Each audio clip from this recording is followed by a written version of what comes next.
symbols and names. Broken future, shattered dreams. End of times ain't what it seems. Hello friends, this is Sam Chaney reporting for Weaponized News. Today, September 10th, 2025. Thank you for joining us on this Wednesday edition of Weaponized News. Tomorrow's 9/11, of course. We're going to have a special show tomorrow with author of We Were Lied to About 9/11, John Gold. And so we're going to get into all of what we were lied to about 9/11. Should be a very good one. And then on Friday, we're going to have author and show host in his own right there, William Ramsey. And he's going to go over a presentation about mind control and a Manchurian candidate. And that shall be a very interesting show as well, I do believe. On to today, though, September 10th, the big news, the biggest news of the day here in America. Charlie Kirk of Turning Point USA was shot to death at a speaking event there in Utah. I believe it was Utah Valley University. Quite horrific event there. We'll go over that. As violence and calls for civil war are escalating here. And that's exactly what the government wants. The conspiracy theorist in me says it was looks like a professional assassination, black ops. From who? From what government? Who knows? Probably America. Who knows? Who knows? But, and we probably never will know. But of course, the right wingers jump on there. It was a transgender furry from freaking outer space. You know what I mean? And it's just like, of course. And this is on the heels of that Ukrainian blonde woman getting her throat slit on the bus there in, where the heck even was that? Memphis, Tennessee, I believe? Or where the heck even was that? Anyway, that was the big news. And of course, that was a horrific tragedy as well. Brutal killing there. And then today, this. But there's a lot else also going on in the world. Seems like the world's on fire, especially today. More about what is going on in Nepal. They burned all their government buildings down there, a bunch of them. And we zoom out and look at a map. Looks like another color revolution via Western intelligence and nonprofits and NGOs. And that's how they roll, and that's how they'll continue to roll. I wasn't even thinking of it yesterday. Shout out to Snarky Guy. He sent a link to, who are those guys? The Duran Report, I think. I listened to a little bit of their show. I think it was from yesterday, and they had a guy on there, and he was like, just look at the map. And I was like, duh, go look at the map. And you go look at the map on Nepal, and as we continue to report, India, China, ties are getting closer, but they have these border disputes right there, and Nepal's right in the center there. And so why not stir up a bunch of shit there to destabilize the region? And it looks like that's exactly what's going on there. But on the interwebs, they say, oh, it was just a revolt against the communist government. That may very well be the case, but I believe it's a little bit deeper and even more insidious than that. What else do we got? We got the EU. That's big. Vanderlei suggesting sanctions and other repercussions for Aardvark land for their attack on Qatar. As the fallout from that continues, Aardvark land went ahead and blew up more Yemen today. How many killed? They killed, what was it, last count? The bodies are stacking up, man. The world's on fire and the bodies are stacking up. What was the last report? 35 dead Houthis there. I don't even think they were Houthis. A lot of them were just like civilians, whatever. So that's crazy. Just a lot of madness to go over. They're still doing the Gaza City genocide. They're yeah, we got a lot to cover today. What else? France is having massive civil unrest as well, as that government had collapsed. Oh, are we looking at NATO directly getting involved in the Ukraine-Russia war, as it's being reported, and we reported it briefly just on a chat report yesterday, that it looks like Russian drones were shot down in Poland, triggering Article 4.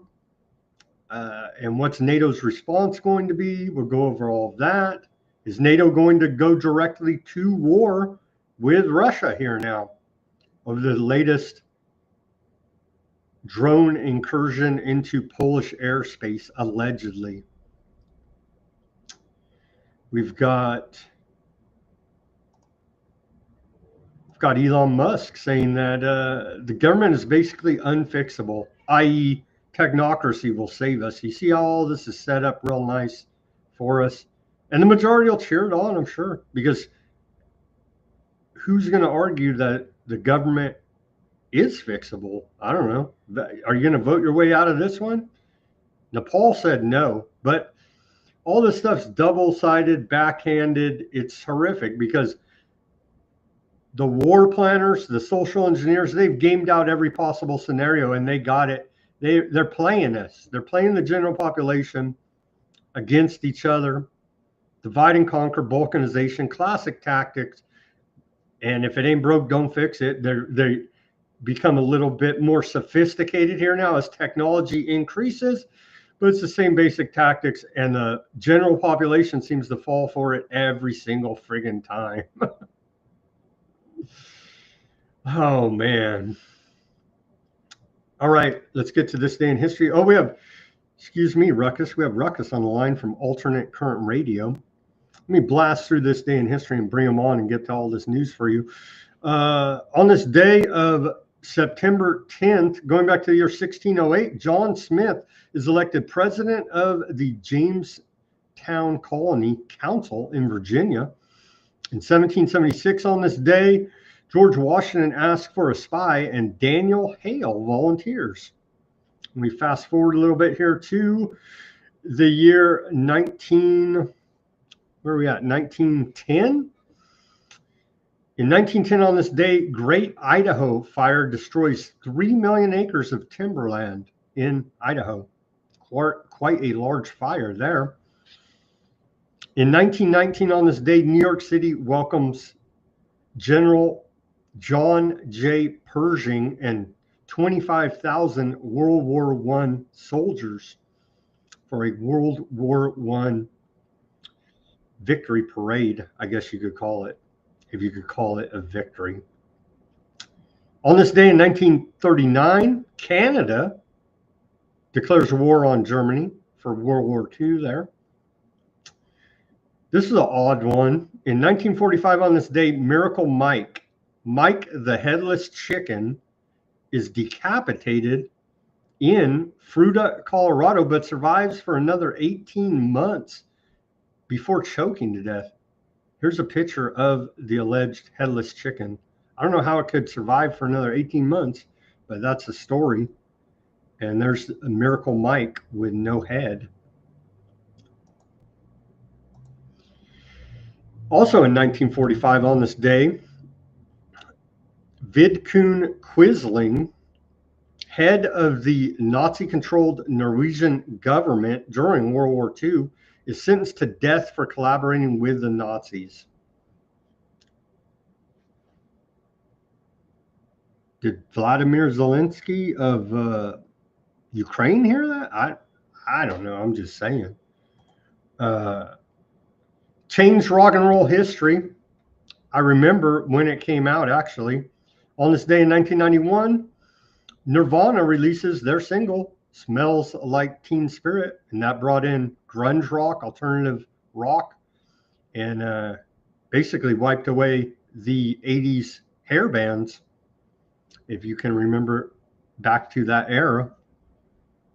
So very significant there. And of course, Kurt Cobain, dead at age 27. Strange coincidence there of many celebrities.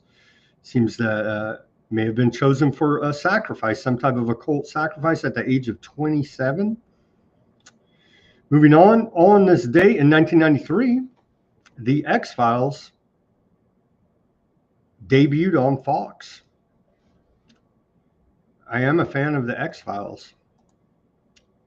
Used to love that show. And in 2018, California passes a law to commit to carbon-free electricity sources by 2045. How's that going for you, California? Yeah. And I think that's about it. We got a couple civil liberties on this day in histories. On this day of September 10th, 1933, the ACLU to President Roosevelt admits refugees from Nazi Germany. The ACLU on this day urged President Franklin D. Roosevelt to admit more refugees from Nazi Germany. In a letter signed by 36 lawyers, educators, religious leaders, and others, the ACLU urged the president to honor the American tradition of asylum for refugees escaping from foreign tyrannies. Specifically, the letter urged FDR to revise a 1930 executive order by then President Herbert Hoover that, in its view, practically stopped all immigration. It also claimed that the English and French governments had been much more open to refugees from Nazi Germany. We did not see that coming. In 1963, on this day, trashy novels have a place in society, judge rules. A New York State court ruled on this day that, quote, trashy novels have a place in our society. Well, that was good of them, and deserved the same constitutional protection as recognized literary classics. The judge dismissed obscenity charges against 3 book distributors and their executives charged with selling obscene publications. He agreed that the 25 books in question were poor writings, bad in taste, profane, offensive, disgusting, and plain unvarnished trash. Nevertheless, he ruled they are entitled to the First Amendment protection.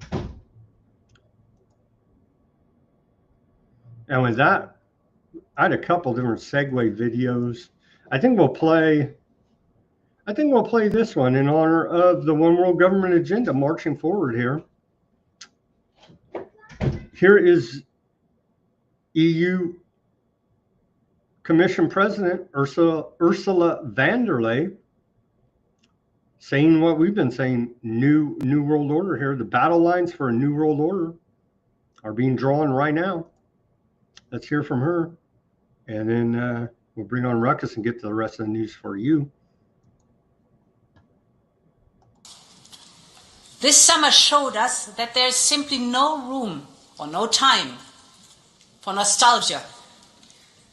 Battle lines for a new world order based on power are being drawn right now. So yes, Europe must fight for its place in the world, in which many major powers are either ambivalent or openly hostile to Europe, a world of imperial ambitions and imperial wars, a world in which dependencies are ruthlessly weaponized. And it is for all these reasons that a new Europe must emerge.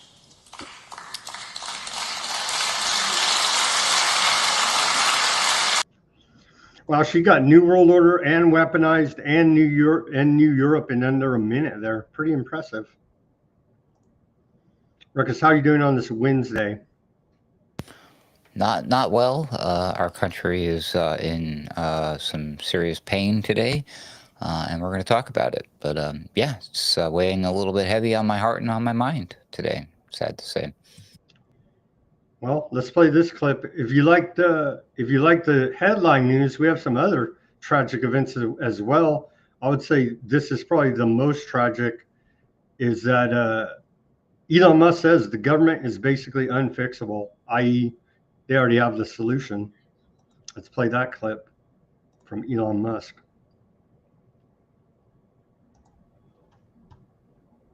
You're in Palo Alto and not Washington, D.C. I'm at Tesla Global Engineering Headquarters in Palo Alto. Yeah. So no more Washington, D.C. You're back at work. You're focused. Yeah? Yeah, I haven't been to D.C. since May. Okay. That was a hell of a side quest. That was a good side. Any lessons from your time in Washington, D.C.? The government is basically unfixable. Elon, only I applaud David's noble efforts in this. It's good to have talented people in the administration, but at the end of the day, if you look at our national debt, which is insanely high, the interest payments exceed the Defense Department. War Department budget, and they keep rising. So if AI and robots don't solve our national debt, we're toast. You like how all those billionaire tech bros laugh at the government's unfixable? It's outrageous. I did not, that part, I'm laughing now, but because I'm thinking about it, but that part was the part that caught me by surprise. I was like, wait, that was a joke? I was like, if I was sitting in that room, I would not have known. I would have thought, I would have been like, I would have been looking around me like, wait, are we supposed to laugh at that? That was weird and out of place. But I guess considering who he was talking to, holy moly, yeah, I don't think those people needed to be told with a sign that said applause, cheer. That was not canned laughter. Those people honestly thought that was funny. The U.S. government cannot be fixed. Wow, I think we're in trouble because they all know they have the solution in their back pocket already. It's all scripting, pre-planned. It's technocracy, Skynet, weaponized Terminators. The whole. Oh, they got a nice little laugh out of the fact that it was called the Department of War too. That was fun. Mm-hmm. And so that's where we're at. Technocracy will save us, as we keep on reporting here.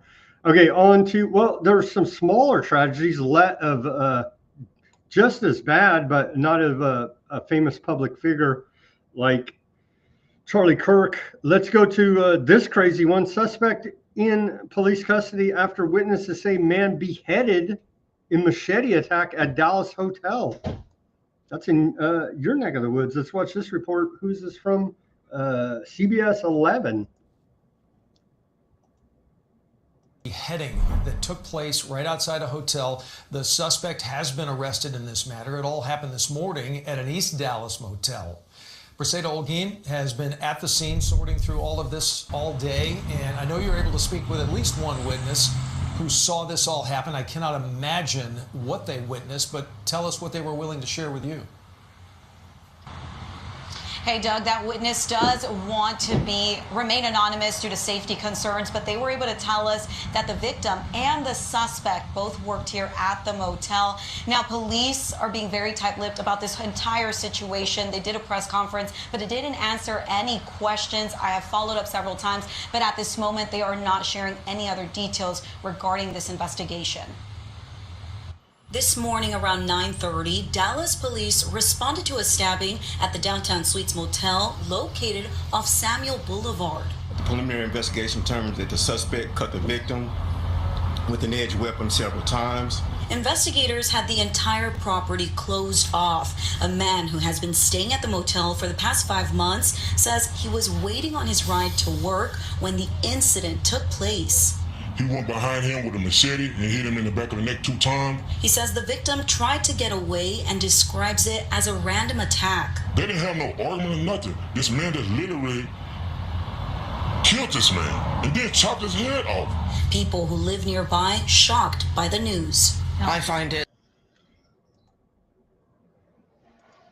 What do you even say that? But there's more, Ruckus. Wait, there's more. At least 4 students injured in shooting at Colorado High School. what happened today on the day before 9/11? It's like all the government activated all their mind control patsies to go on killing sprees. Was it the full moon? I don't know what the hell's going on. At least 4 students were injured after a shooting unfolded at high school in Evergreen, Colorado today. Ruckus. I'm just shocked by all of these things. It's wild, man. The Dallas thing in particular, holy moly. I remember not that long ago, actually, when I first started.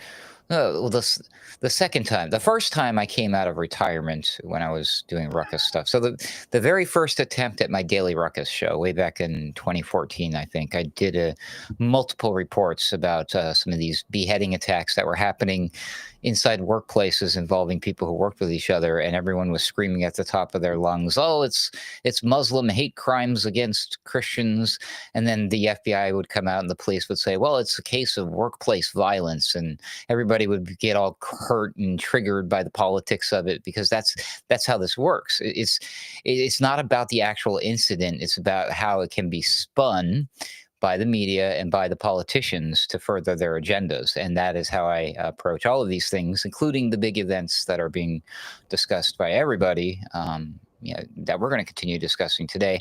And then the thing with the Colorado shooting, that's what me and my colleague Hesher would refer to as the Daily Shooter Program. These are things that we track over at Alternate Current Radio on the Boiler Room, so I'm sure we'll be discussing all about that tomorrow. But what we have learned with those types of events is you must wait approximately 24 hours to really understand what's going on. But pay attention, take screenshots, links, archive things, because they like to change the story very quickly.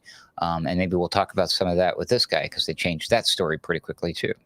I would say the local media that is reporting live on the scene of these tragic events usually gets it right, and then they come around after the fact, sweep up and cover up what they don't want the public to know, and then form a narrative to go forward with the official story. And that's usually how these events unfold. For whatever reason, it seems like there's always nefarious actors behind the scenes that are orchestrating this type of stuff, and they always have, and not it's not a conspiracy. Oh, all your local news reporters are in on it. No, they don't know. They get a call, a shooting happened, they go over there and start reporting like just what they see, doing a legitimate report, and then it's after the fact they go, "Where? No, you showed a little bit. Oh, there was a man behind the building." Not saying in this case, but in like 2 or 3 of these shootings throughout the years, the live report is like there's men dressed in camouflage behind the building, and you hear that report at the very beginning, live report, and you never hear it again. You're like, "Wait, what? There was a guy in camo?" And no, that never happened. You're like, "But they got him on camera and you could see it with the helicopter." Nah, shut up, conspiracy theorists. And you're like, "What?" So that's how camouflage works, Sam. You must be hallucinating.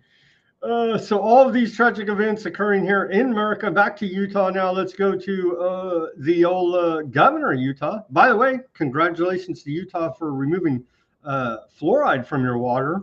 But here he is.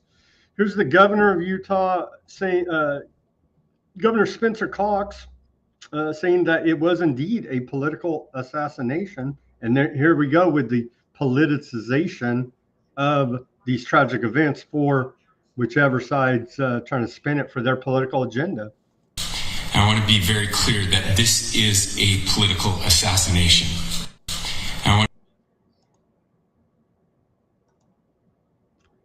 Man, this one's too easy. I mean, sometimes you have to sit here and guess. What's the motivation? What is the feeling? What is it that they want people to take away from the news? Now, these days, they just tell you. They just tell you what it is.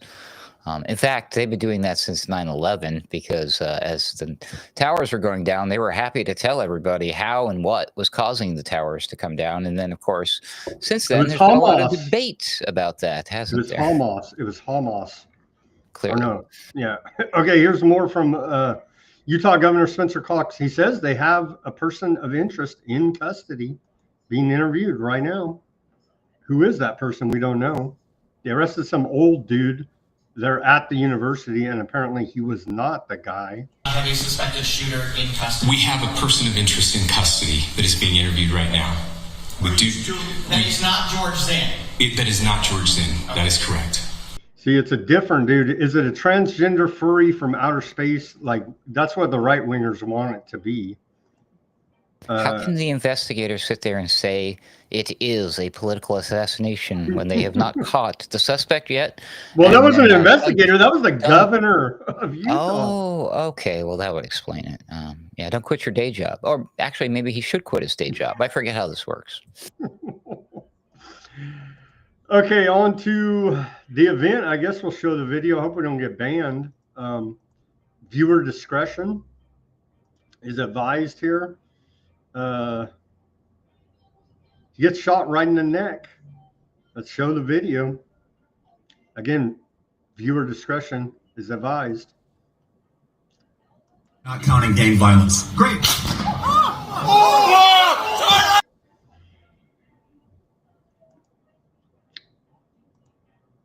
I don't know, Ruckus. There's video of, let's show the video of, looks like a gunman on the roof. We have two different videos.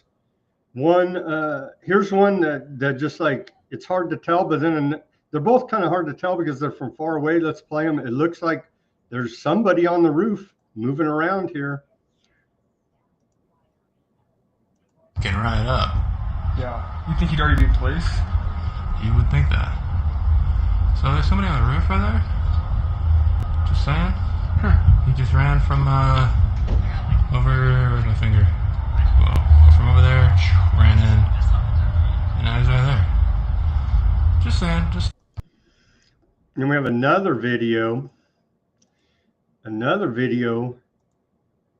that appears to catch someone on the roof as well, panning the crowd at this speaking event.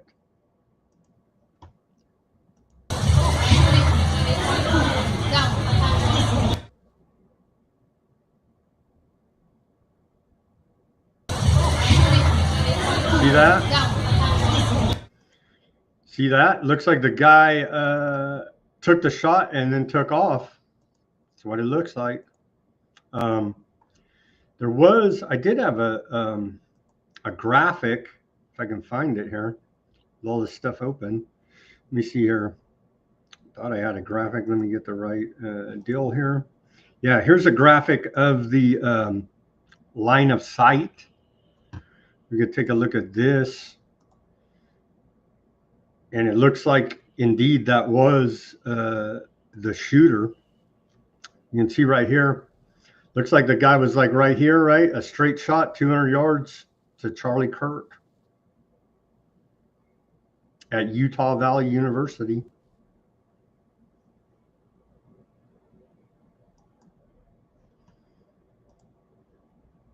Pretty amazing here, Ruckus. What are your thoughts? It's a horrible tragedy, and and we live in the age now where we can't trust any of these random videos of clips of people saying, "Oh, look, there's somebody running on the roof." I mean, well, we'll have to wait and see, and then anything. We can't trust what the quote investigators tell us either half the time. Well, right now, and then after the fact, so once the official narrative has been set, when legitimate video phone clips come out, they will be able to say, or will try to say, especially if they can find some of these out there that are fake, we'll throw some fake ones in there now, bust everybody. Oh, look, this was fake. We can prove it. And then now, later on, when they're like, well, look, we can prove that, look, it was Donald Trump. We caught Donald Trump running across the roof and he shot and killed Charlie Kirk. I'm just saying as an example. And you had him on video camera and it was legit. Nobody would believe it. They'd be like, that's deep fake. Well, clearly, if it was Donald Trump running across the roof, everybody would know that that was deep fake because that dude is not running across no roofs. But anyway. You got to love the failing New York Times here. Of course, their headline, Charlie Kirk, charismatic right-wing activist. They had to throw right-winger in there, didn't they? Fatally shot in Utah. You got to love the failing New York Times. They couldn't just say political activist or community organizer or one of these soft, left-wing terms. It had to be right-wing youth activist organizer. Yeah, no, this is a real big problem. This is no laughing matter right here. This is exactly the same type of shit that they did during the COVID. This is the same type of shit that they did with the BLM. They could use different words, and they know they could use different words. They chose those specific words on purpose, even knowing how tone deaf that looks in the face of the tragedy. This is what I'm talking about. I've been making some stink about this on X. I'm not talking about the tragedies themselves, horrible tragedies. But the thing is, like, the way that people are reacting to it and the way the media is doing the politicization of it, yeah. Yes, but the media is doing the obvious things. New York Times is doing what, like, everyone on the right is going to be like, they're going to get triggered and mad. They're doing it on purpose. This is all part of the division tactic. Don't fall for it. Any of people, nobody, don't fall for this. Let's all stay together on this one, okay? This is going to get dirty. This is going to get bad. Things are going to get buckle up. I mean, we have to, like, buckle up for police state, man. It's going to get crazy. Yeah. So this guy, they arrested this guy first. He obviously wasn't the guy. This old dude, what was this guy? They didn't even say his name here in this report. They started blaming him, and then they already released him. So it wasn't this old guy. That was the first guy they grabbed. Here's video of it. What's the name? And we don't have a name of that guy. I'm sure it's in one of these reports, but it don't matter because he's innocent. Allegedly, they let him go. Maybe he was the shooter, and they're like, "Oh, you're part of the CIA. You're cool."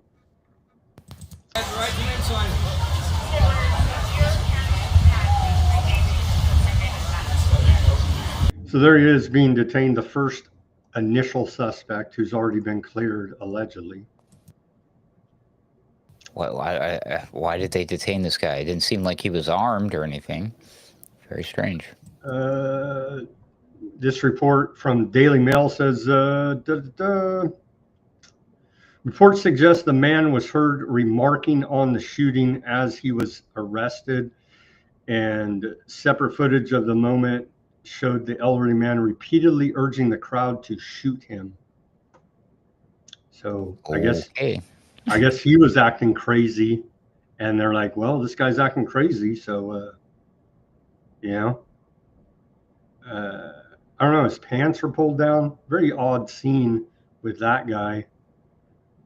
It's almost like somebody worked on that dude a little bit to cause a distraction from what was really going on. And allow the real assassin to get away, potentially. Which is something a professional might consider doing, yeah? My first thought was, this is a professional hit job. Right in the neck. Oh, that was a clean shot. I don't care who you are. I mean, even if you're a casual observer and you do a quick learn just to spend 5 minutes, talk to a military person, talk to somebody who knows anything about snipe. That was legit. That was a clean shot. That was a kill shot. That was a professionally trained sniper. I will stand by those words. Looked like a black op. I'm not gonna. Everybody's already thinking it, and they're already talking about it. But yeah, I mean, it wasn't a transgender furry from outer space. No, this was not some random. This wasn't even the guy in the book depository who couldn't hit the side of the barn. Not even that guy. This is one of those people you would see on a documentary and be like, "Damn, that guy's a good shot," man. Or gal. You never know. Charlie, or maybe they them. You don't know nowadays. Here's Donald Trump's response. In honor of Charlie Kirk, a truly great American patriot, I'm ordering all American flags throughout the United States lowered to half-mast until Sunday evening at 6. That's all well and good, but what about a lot of other people died today? You know what I mean? And they're all tragic just the same. Here is the White House lowering the flag to half-staff today. So maybe we need the National Guard at Utah Valley University now. I'm sure they'll be calling for it. And you could expect gun control calls now from the right-wingers and more police state from the right-wingers as they continue to cheer on no due process as the government assassinates people openly and brags about it, and they cheer it on. Was it Ukraine, Ruckus? As we've heard, Ukraine had a hit list of American journalists, and so they listed Charlie Kirk as he was campaigning to stop funding Ukraine. And so could it have been Ukraine? Who knows? Were the Russian drones shot down in Polish airspace a Ukrainian false flag attack? You know what I mean? Is Ukraine getting desperate and pulling all this crazy stuff? There's a lot of players to consider here. What if it's the aliens just messing with everybody? The aliens are perpetrating nonstop false flag attacks, trying to get us to kill each other. See, so this is why we shouldn't try to kill each other. Let's just have peace. The aliens are trying to get us to kill each other. Well, you know who else is trying to get us to kill each other? Andrew Tate, Mr. Red Pill, Mr. Macho Man himself here. He posted this: Civil War. He's not even American. Get the F out of here, Andrew Tate. You know what I mean? This guy's trying to phone it. This is not helping people. All of these types of responses. The Twitter is chock full of them. It's like, oh my gosh, it's crazy. It's absolutely crazy. The shoe is on the other foot. The pendulum has fully swung to the other side. That's all I gotta say. What is Bindi Boxer on the YouTube says that? What do you say? He said Russian drones controlled by Ukraine took off from Odessa. Yeah, it may be. He says that's what Scott Ritter was reporting. And also, this is horrid. This is beyond vile. This is messed up. Yeah, I think that's the point of it. Terrorism. Here's Medvedev, the former president of Russia. I'll go through the political responses here. He says political crimes and assassinations have been carried out lately by a variety of left-wing liberal scum who support Bandy Right Kiev, FICO, Kirk. Remember they tried to kill FICO a couple times, I think. Who's next? Maybe it's time. Well, he left out Trump because remember, allegedly, I'm having a hard time. The more I look at that Trump assassination attempt in Butler, Pennsylvania, I'm having a hard freaking time believing that was real. But he should have put Trump there if he's going along with the narrative. Anyway, continuing, maybe it's time for the MAGA team to realize that by supporting Ukraine, they're supporting murderers. I don't know, trying to throw out there that it could have been Ukraine. Here's Barack Hussein Obama, Barry Soetoro. He also extrajudicially, with no due process, executed an American citizen with a drone, and everybody just shrugged. Oh, well, you know what I mean? That's the point that we need to keep making, Ruckus. It could be you next. You can't cheer on this government murdering people and say, well, they were the bad guys. The government said so. They can point the finger at you next and say, you're the bad guy. Like, it's a simple concept, and people can't wrap their minds around this. Barack Hussein Obama said, we don't yet know what motivated the person who shot and killed Charlie Kirk, but this kind of despicable violence has no place in our democracy. Michelle and I will be praying for Charlie's family tonight, especially his wife, Erica, and their 2 young children. Kamala Harris. Kamala or Kamala? I'm deeply disturbed by the shooting in Utah. Doug and I send our prayers to Charlie Kirk and his family. Let me be clear, political violence has no place in America. I condemn this act, and we must all work together to ensure this does not lead to more violence. Gavin Newsom. So all our big left-wing Democrats chiming in here. The attack on Charlie Kirk is disgusting, vile, and reprehensible. In the United States of America, we must reject political violence in every form. But the state has no problem doing political violence against you. And a word from Aardvark, and Charlie Kirk was a big Aardvark supporter. Let's not forget that as well. The collusion between the global left and radical Islam is the greatest danger to humanity today. So he's trying to say it was a radical leftist and a jihadi terrorist. I don't know. All puppeteered by Western intelligence? Oh, they always leave that part out. Continuing, Charlie Kirk saw the danger and warned about it, but the bullets of the despicable murderer struck him. Thank you, Charlie, for your support of Aardvark land and for your struggle for a better world. My condolences to the family, to his dear wife and children, to President Trump, and to the American nation. Rest in peace, Charlie. May your memory be a blessing. From a genocidal maniac, Ben Gavir there out of Aardvark land. So whatever that's worth. Here's another genocidal maniac, Shadow President Benjamin Netanyahu. He says, Charlie Kirk was murdered for speaking truth and defending freedom. I love how all these aardvarks are chiming in on domestic American political affairs, almost like they're running the place or something. I don't know. A lion-hearted friend of Aardvark land, he fought the lies and stood tall for Judeo-Christian civilization. I spoke to him only 2 weeks ago and invited him to Aardvark land. Sadly, that visit will not take place. We lost an incredible human being. His boundless pride in America and his vigilant belief in free speech will leave a lasting impact. Rest in peace, Charlie Kirk. I wouldn't put it past Aardvarks whacking him.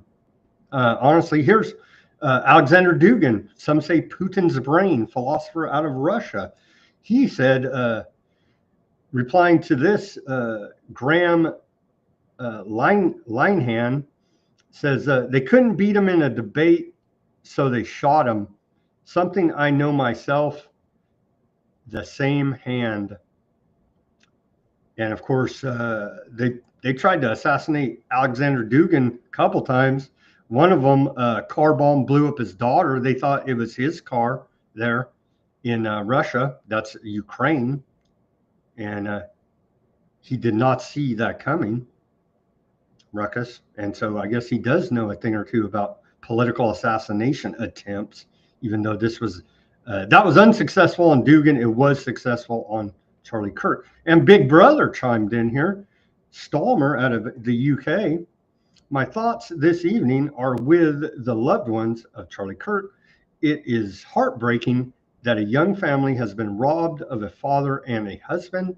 We must all be free to debate openly and freely without fear. There can be no justification for political violence, says Stalmer, who has arrested over 12,000 people per year for social media posts in the UK. So I'm sensing a bit of hypocrisy and irony from these quote global leaders, Ruckus. Well, they're playing it smart because they know the internet lives forever, right? And that eventually the pendulum will swift back to the other side. So as they're making all of these things where they're saying this is a horrible event, political violence should not be a thing, we condone it on all levels, yada, yada, saying all the right things, there are tons of people on the other side who are not taking the high road whatsoever. Some of them are screaming literally for blood on the streets. And mind you, this all took place within 60 minutes after I was getting into quite a tizzy on X earlier this morning. I woke up very early at like 5 o'clock my time, and I was just on X, and I was like, you got fired up, huh? And I just was just smoking a cigarette, drinking my coffee. It was outside. It was pitch black still. And I was scrolling through, doom scrolling on the X, and I saw everybody talking about the Ukrainian woman and how Elon Musk said he was going to pay $1 million to have her face painted in murals across the cities of America. They were calling to also tear down all George Floyd statues and put up her statues. Yes. So all this BLM stuff, except now it's on the other foot. It was White all Lives WLM. Matter. That's what they're all pushing, and that's exactly what the system wants. Is this freaking race war? They've been begging. Thank you. I knew I liked you for a reason, but I was just pointing that out. I was like, boy, this has this weird, bizarre world hint of like the George Floyd stuff, and people attacked me. They got freaking mad. Next thing you know, obviously, I'm a lefty libtard who voted for Kamala, right? Like, come on, you know nothing about me. You're stupid. I'm very conservative, believe it or not. And I was a fan of Charlie Kirk, and he was a nice guy, and I am mourning his death. And this is all very sad, but I don't want to see the tragic events being used for what they're being used for. And that's all I was pointing out. And then literally after that, like an hour or so later, then everybody's talking about this. After I've been going back and forth for hours on X about the Ironiar lady. I can't even say her name the right way. Sorry, but yeah, it's terrible. It's all terrible. Ignore the panicans and trust in President Trump. Yeah, I'm not doing that anymore. Are you some kind of pro-crime commie Democrat? Democrats are for crime. Ruckus, look at what the White House talking about inflammatory rhetoric here, but we have some clips of them. It looks like they are for crime. I don't know what is going on here, but we're on the edge of them declaring martial law, bringing in a full-on police state with weaponized drones. Something's got to give here. Democrats are for crime. It's right from the White House. That's and there's truth to that. Don't get me wrong. There is some truth to that. Some of these headlines that you may not be able to read. Democrats see crime as a major problem. Their party is struggling to address it. Dem crime policies crippling cities, and it just goes on. And so it's like, are they pro-crime? It looks like they are pro-crime. But then, hey, but yeah, go arrest the Democrat mayors, the police chiefs, the DAs. Go say they're essentially committing domestic terrorism against the people, violating the Constitution, keeping us safe from domestic violence and insurrection, and on, all that stuff. And so we're coming down to it's the gray area in D.C. And now Trump is getting ready to roll out National Guard to other blue cities. And there's going to come an inflection point here. We're approaching very quickly where a turning point, as it were. A turning point where it's going to obviously, I think Trump's just going to go do it and then let the courts deal with it. But it's like he has to be invited in, right? I forget the sections of the Constitution. But one of them says if he's invited in, you can roll in the National Guard. Another one says if they're violating your civil rights through domestic violence by not, then you can also do it. But then that's a gray area. It's going to have to go to court, be debated. So all this is coming to a head. Here is Democrats in Congress are currently arguing that President Trump's actions to reduce crime in D.C., including arresting violent criminal illegal aliens, actually undermine public safety. Do they? But they are violating people's rights. There's all these reports of stop and frisk. They're not even identifying themselves as police. They are using all this technocracy technology, stingrays, spying on people without warrants. And so they're violating a lot of civil liberties along the way, too. This commission is really not about supporting D.C. residents. This legislation explicitly directs the commission to push D.C. to adopt the administration's mass deportation agenda, which has caused chaos throughout our country and here in the district as well. We do not need to be supporting efforts where mass men are kidnapping people and residents off the streets, not just here in the district, but across the country. And this bill, which talks about beautifying D.C., is explicitly linked to a mass deportation agenda, trying to enshrine that here in the District of Columbia. These policies, we know, actually undermine public safety. Some of the rhetoric, man, yesterday Sotomayor was saying they'll arrest you for being a Latino. So these politicians are doing their damnedest to stir up as much division in this country as possible. Here is Representative Bell. I don't even know, where's he out of? This character is out of Missouri. He says, if you want to create criminals, put them in jail. So if you want to create criminals, put them in jail, because that's what happens. They come out and they're more likely to reoffend. So if what? What?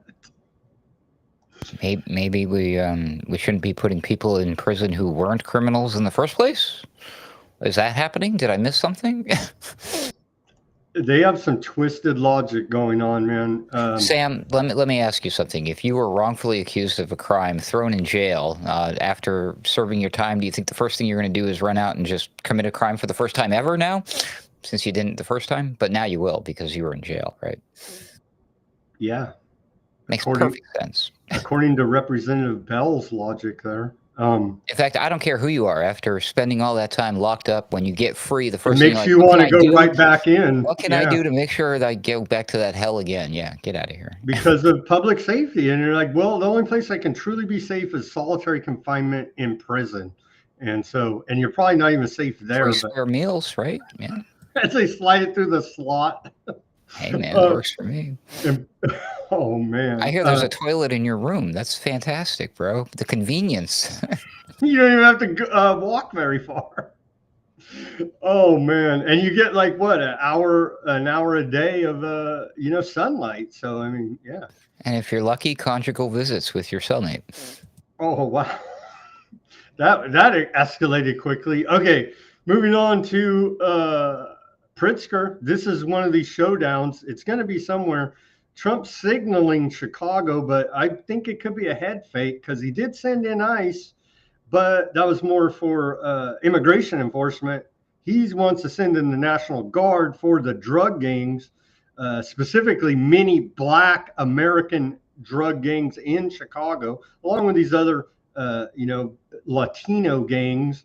But they're trying to focus in on here now and demonize Venezuela, the Trendeagra gang out of Venezuela. Let's hear from Pritzker here now. We're reaching a turning point here now between the states and the federal government. Let's hear from Pritzker about Trump going in there for the crime emergency. How do you prove to somebody that you're a U.S. citizen? Your accent? The color of your skin? That's not the country we live in. You shouldn't have to walk around with papers the way that they did in the early days of Nazi Germany to prove that you belong and that you're not one of them. And that is essentially the kind of country that we're becoming if you allow ICE to simply grab people after racial profiling. Are they doing that? That's my concern. Is this Democrat hype? It looks like they probably are doing it. They're ICE is directly linked up with Palantir. They got all these people in a database. Are they doing that? I don't know. What do you think? Probably. I think they probably are too. Hey, man. And hey, if the cops pull you over, don't you have to have ID? You have to have ID. Well, what about haven't you seen those sovereign citizens where they have a piece of paper and they wrote down with a crayon and a stick, That I am don't person, work. That don't work. I am human, something like that. I don't know. Okay. That don't work. FBI or federal agents with ICE and ATF arrest Venezuelan gang member in Chicago. Let's play this short clip as we're demonizing the hell out of Venezuela right now. Well, they have a bunch of oil, but it's because of their drug trafficking. The focus today was on a Venezuelan gang that they believe has been selling illegal guns on the streets of Chicago. And they emphasized that the main person they were looking for today had sold them about 14 guns, and they believe that they've been able to tie those guns that were sold undercover to ATF and other agencies to shootings, carjackings, and even homicides in your city.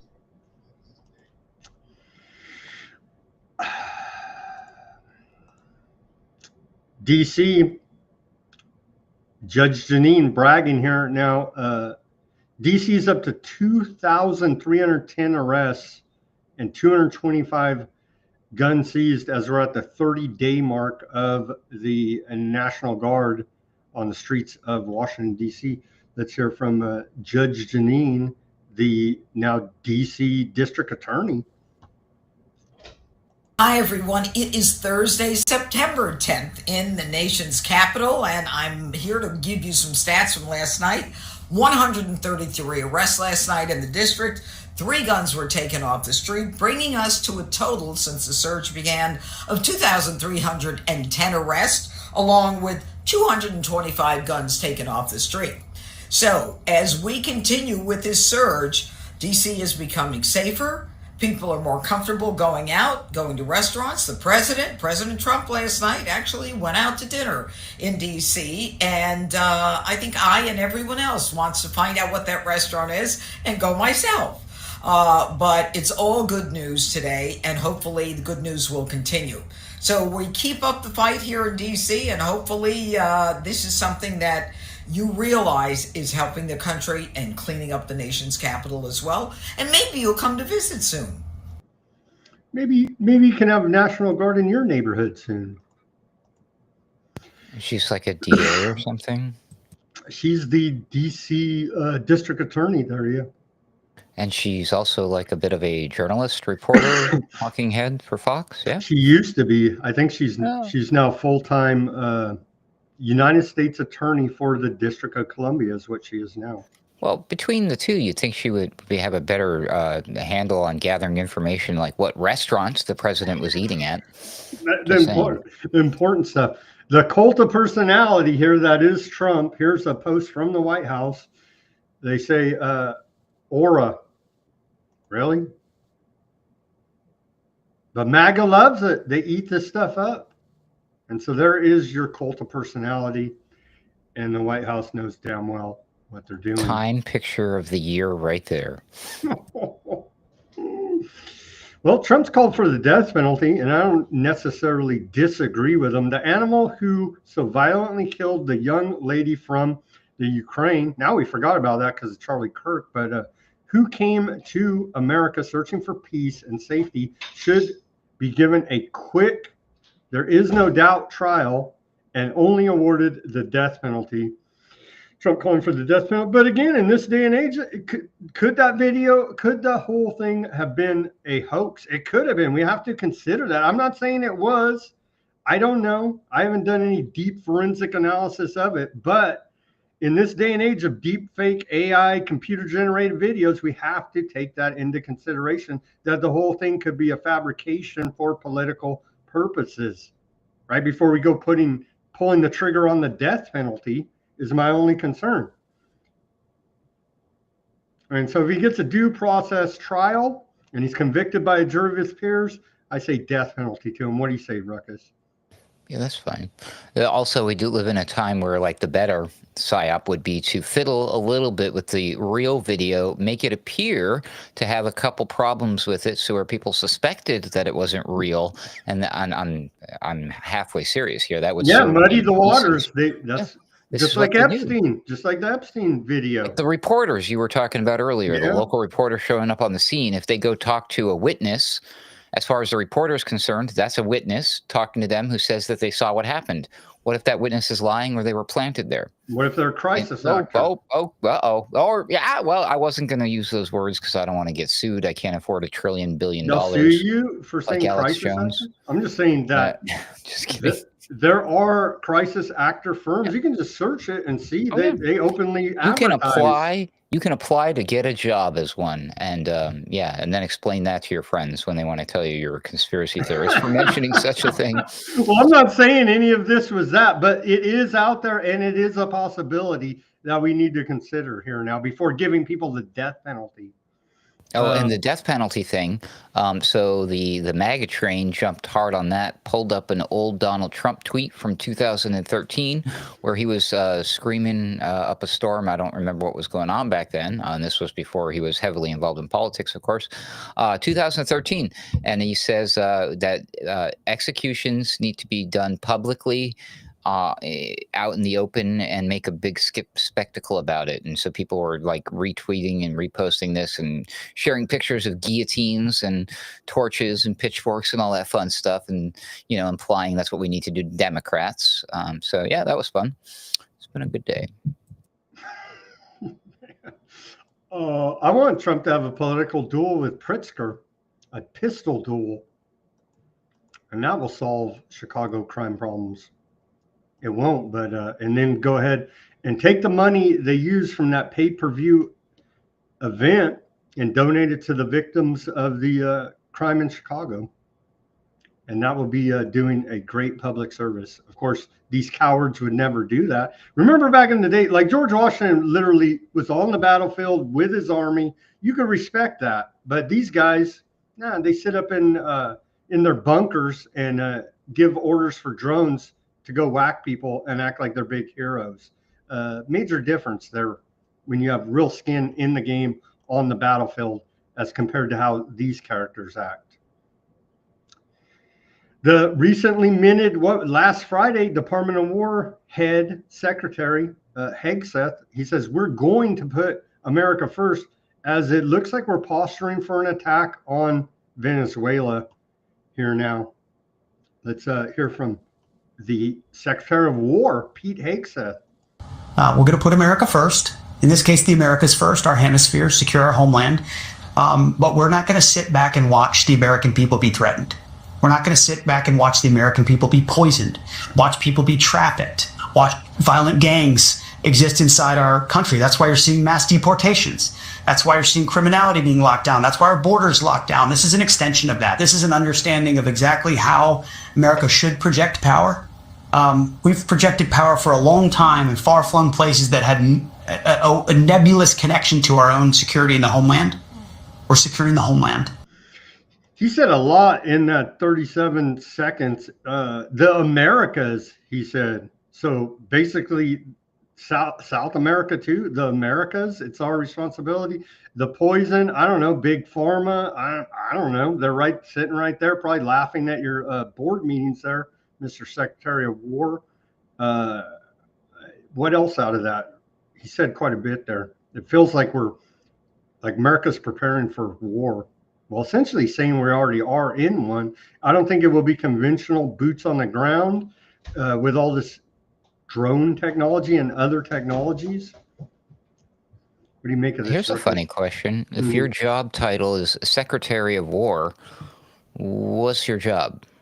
To go to war. Oh, well, then I guess we're going to war. Okay, let's take our live commercial break here.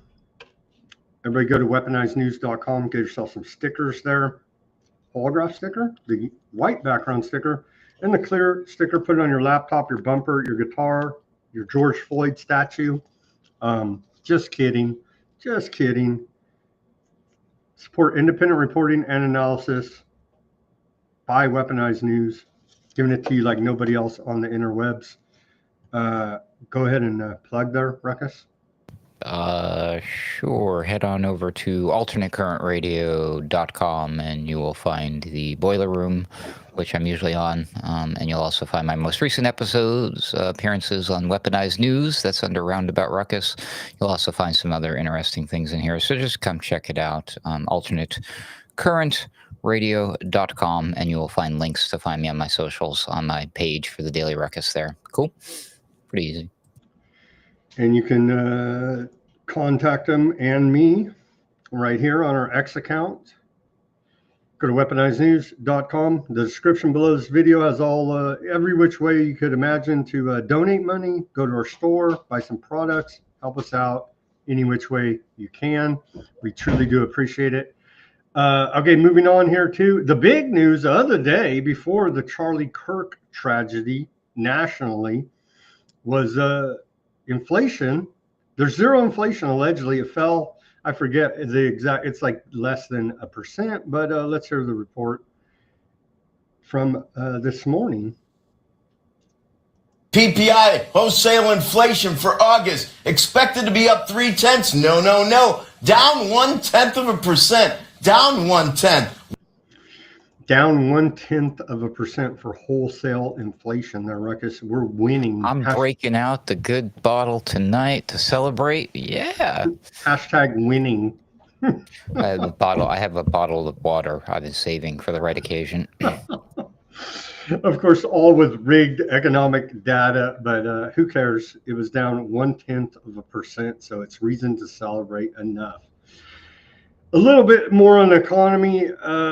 EU is unlikely to hike tariffs on India and China at Trump's request. And so Trump's fighting a losing battle here by threatening India. He's just pushing them into the arms of China and Russia, and perhaps that's a reason for the civil unrest in Nepal. It may very well be. There's that headline out of Reuters. You don't understand. Trump's family and Pete Hegseth's family go way, way back. And Trump made a promise to Hegseth's parents that one day he was going to make sure that their boy grew up to be the world's most successful Secretary of War. So Trump is doing everything in his power to create as many wars as possible for Hegseth to take care of and, to make his parents proud. Yeah. Peace through strength. I thought Trump's going to get the Nobel Prize, right? Peace Prize? For what? For bombing Iran and Iraq and Somalia and Syria and Yemen and probably some other places. I mean, that's what it's for, the Nobel Peace Prize. They gave it to Henry Kissinger, and he genocided, all of West Asia there, all of Southeast Asia, Cambodia, Vietnam, so on and so on. If he could win it for that, then Trump hasn't. Well, he is complicit in. Well, he's trying to get up to Kissinger numbers. And if you by extension, by proxy, all of the American weaponry, you can trace that like 6 degrees of Kevin Bacon or whatever back to Trump admin, and man, there you go. He's just on a roll. 6 degrees of lavender. Okay, moving on here to public health. FDA sends warning letter, 100 cease and desist orders to drug makers as they rolled out this. The FDA will also initiate rulemaking to eliminate the so-called adequate provision loophole created in 1997, which allowed drug companies to provide only brief safety warnings in broadcast and digital advertisements, while directing consumers to websites or phone numbers for complete risk information. Well, the whole damn commercial is going to be side effects then. I want them to just outright ban it altogether, as is done in Europe. They're not allowed to do these insane drug commercials that show they're happy, dancing and playing tennis, but the side effect is bleeding out of your rectum. You know what I'm saying? Just horrific for what they are forced to show now. So maybe this is like a backhanded way to make the whole commercial just be side effects. What do you think about it? I think they should just ban it altogether off of television, like cigarettes, as a public health hazard that it is. Yeah, I really think these types of things should be discussed between you and your doctor.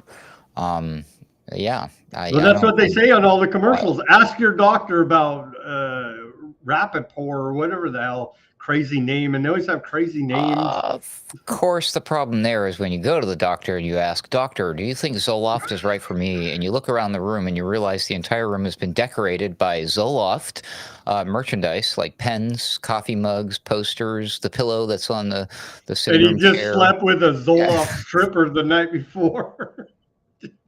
He may or may not be giving you the best advice, is all I'm saying. Here's more from Bobby Kennedy Jr. About that. What does he say? We went over the document in summary yesterday here, but 120 concrete health recommendations to make our children healthy again. Quite a bit is going on here now. There's 128 concrete recommendations.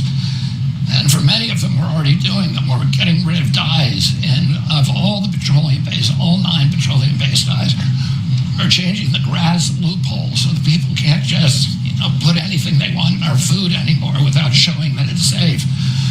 We're changing nutrition standards in baby formula.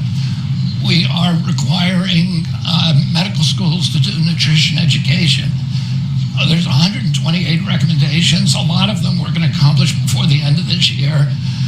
Some of the issues, some of the contaminants, for example, in our food, we don't understand because the studies were never done. Because of the grass loophole, you could put things in the food without studying them first, without proving their safety. We're going to change that. Oh, they did study them, and they know exactly what they're doing. These companies are not stupid, to say the least. So when are we going to start arresting executives from these companies that are signing off on putting poison in our food? If Ruckus or I go poison somebody's food, we're getting arrested and getting 20 to life in prison. The food companies are allowed to do it and just literally laugh and spit in your face. What if we poisoned the food that's going to Gaza? Would we get arrested? No, you'd get a presidential Medal of Freedom award. Terrible. Did you notice in the background there of the RFK Jr. clip, they did the changing of the guard thing? You don't get to see that very often. That was pretty neat. Did they do that? I wasn't even looking at that. Oh yeah, I did notice that. Let's watch that quickly again. Here's we'll mute Bobby Kennedy and look in the background here of the Marine, and you can see what Ruckus is talking about right up here.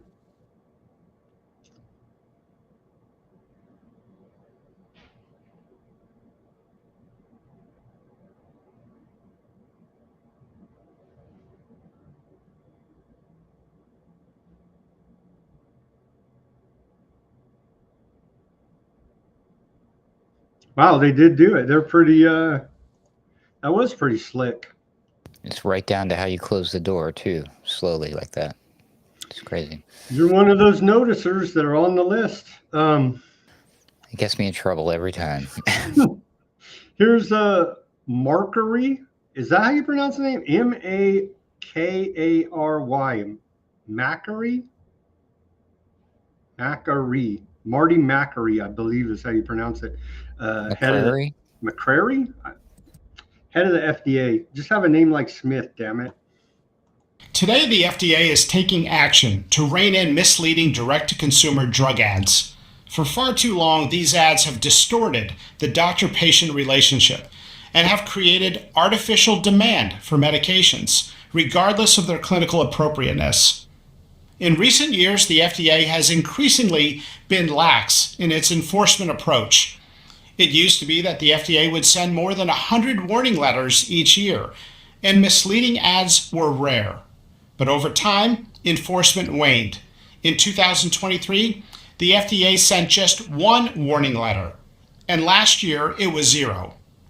Well, it's a new day. The FDA is sending approximately 100 enforcement action letters today, and thousands of letters warning the industry, including online pharmacies, who have increasingly been promoting drugs with no mention of side effects at all.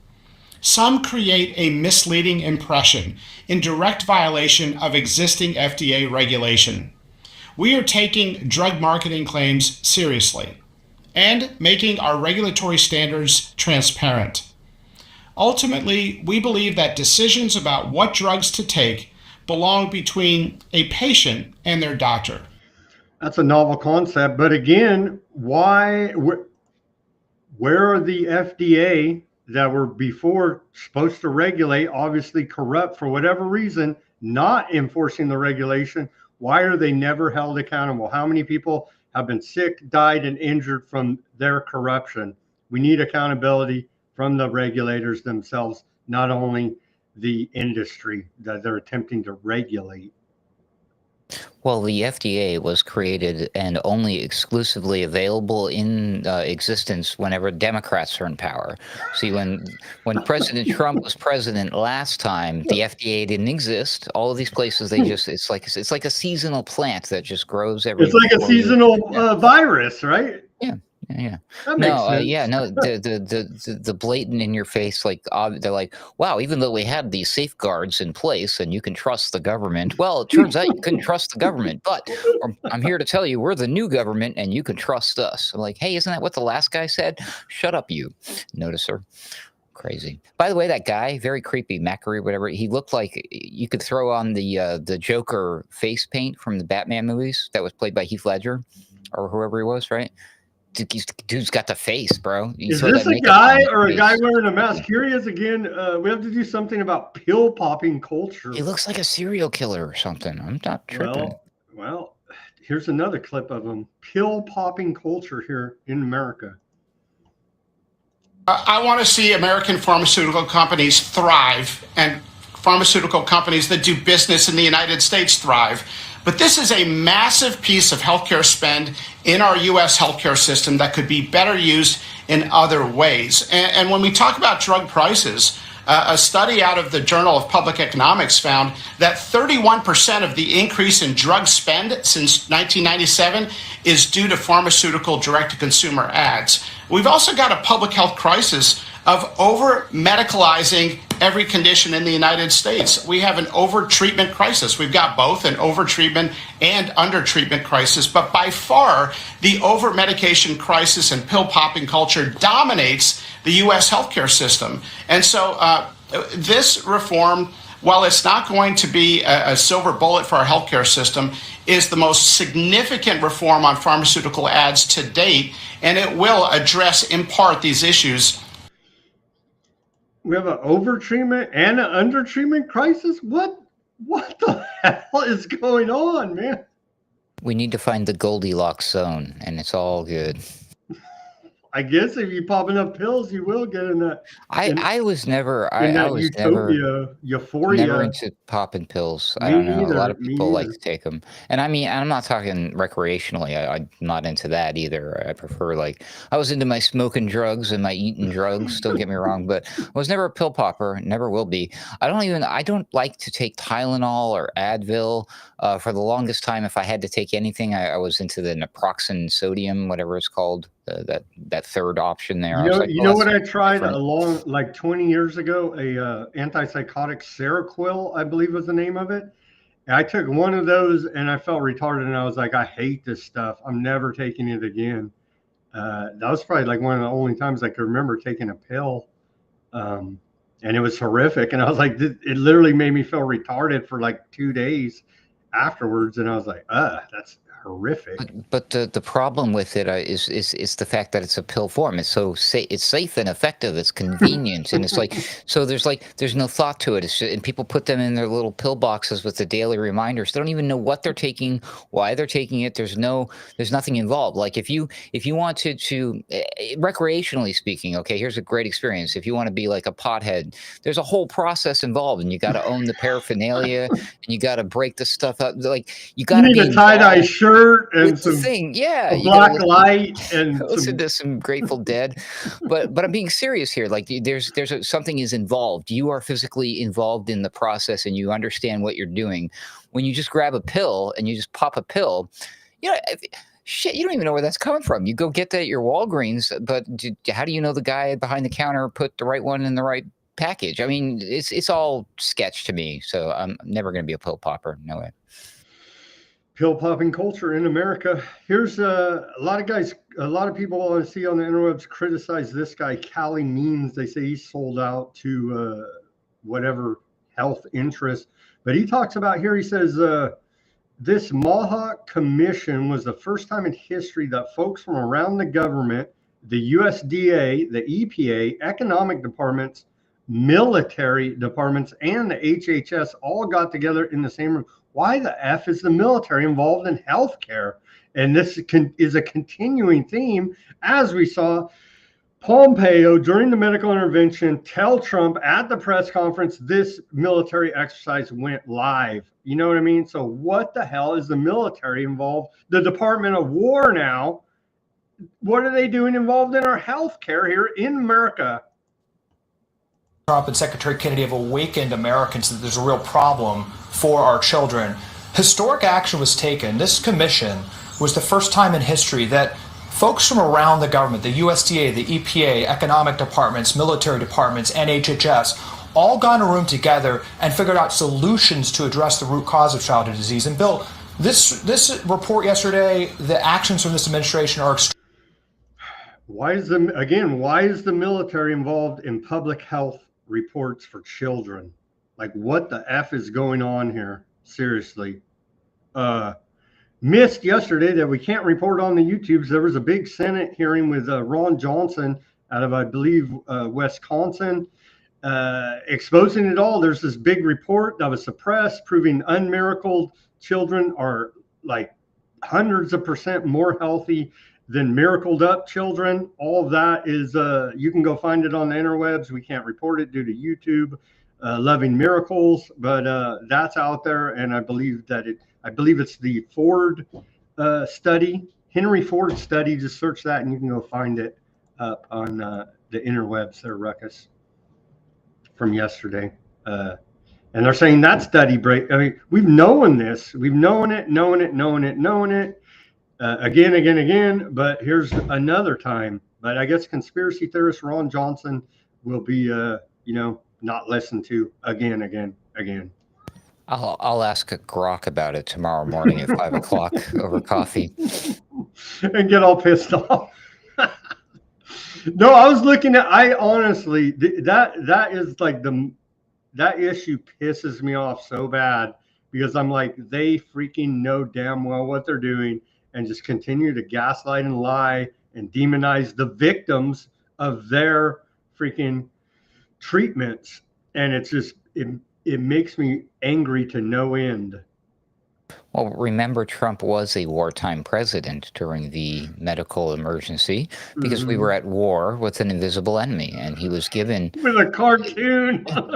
And he was given actual wartime powers because of that. So that's why I keep saying, watch out if the government declares an emergency, because you have no rights under an emergency. And they may just, and we saw talk bad about their policy, you're banned, you're censored. And the next step is we just drone your ass.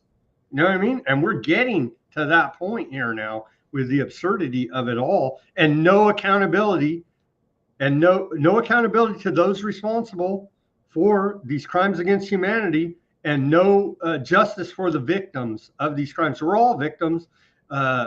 Some have paid their life with it. Some lifetime injuries will never be the same. On and on it goes. We need accountability, and it's getting ugly here fast. The Atlantic says we need to forgive people, remember? They said, what did they say? Not a pardon. The heck's the word? I forget the word off the top of my head now that they use. They use a very specific word.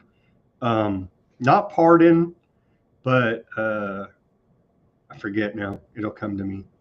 Okay, moving on. This is from Simon from yesterday. On the geopolitical news and Big Brother police states, technocracy, surveillance state. The old UK is rolling it out. They're having this military conference over there, DSEI, Cyber and Specialist Operations Command out of the UK.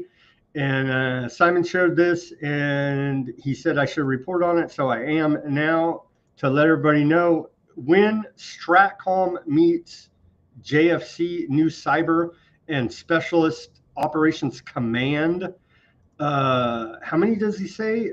There's 26,000 or something. There's going to be the UK has announced 26,000 soldiers, cyber soldiers on the interwebs in 130 global locations to fight the information war. Here now, let's watch this clip about it, and that was announced yesterday at this defense conference in the UK. You've heard of the Royal Navy, the British Army and the Royal Air Force, but what about the UK's 4th Military Command? Here's some of what we're allowed to know about CSOC, or Cyber and Specialist Operations Command. Taking over from Strategic Command to bring cyberspace into the fold is a real focus area for defence. CSOC features over 26,000 people across 130 global sites and has its HQ in Northwood in London.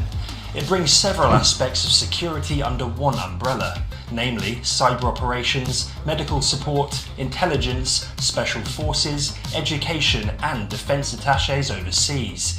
Specialists working under this command deliver a range of capabilities. Some harness data to help protect friendly forces or target the enemy, others combat electromagnetic threats. Special Forces falls under CSOC, conducting short-notice, high-risk operations, as well as the National Cyber Force, which goes on the front foot in cyberspace to disrupt and degrade adversaries. While military personnel, civil servants, contractors, academics and international embeds are all part of the CSOC workforce, there's also deliberate collaboration with the defence industry to act and build on data from the battlefield, a process that's been highlighted throughout the war in Ukraine. There you go, Ruckus. Big Brother keeping us safe. I liked how they threw in, oh yeah, embeds. So yeah. What the hell? What the hell? That sounded scary, right? No, that one was fun. That was a good one. What is CSOC? Well, they just explained it. 26,000 people across 130 global sites. So it may not be a bot. It may be one of these CSOC that you're arguing with about, stuff on the interwebs there in the information war. And then you've got the 77th Brigade out there. And then you've got the Button Crew. Who are the U.S. ones? The scary recruiting commercials with the ghosts in the machine. Which unit is that? I forgot. That's U.S. Army PSYOPs 4th the PSYOPs, Division. I think the psychological operation. Holy crap! Those videos scare the crap out of me. Yeah, wild stuff. Creepy, right? They're supposed to be, obviously. Okay, so all of that has been rolled out here. You could apply there in the UK, probably on the interwebs, maybe even remote Cyber and Specialist Operations Command. And you could go ahead and be a internet troll for the Empire. And they won't let me because I was already accepted into ICE. Oh man, it's okay. More from Ursula von der Leyen for all of her wickedness. She is now well, this ties in kind of with the whole public health. She's talking about here that she warns that the world may be at the start of another global health crisis as the EU launched a new global health resilience initiative aimed at countering disinformation. Hey, we love the miracles, YouTube. What are you talking about? No one was ever injured or killed by them, and it cured every ill, even though we're on our umpteenth wave of the bat disease here, they tell us. Huh? Yep. Sorry. We are on the brink, if not even at the start, of another global health crisis. And as a medical doctor by training, I'm appalled by the disinformation that threatens global progress on everything from measles to polio.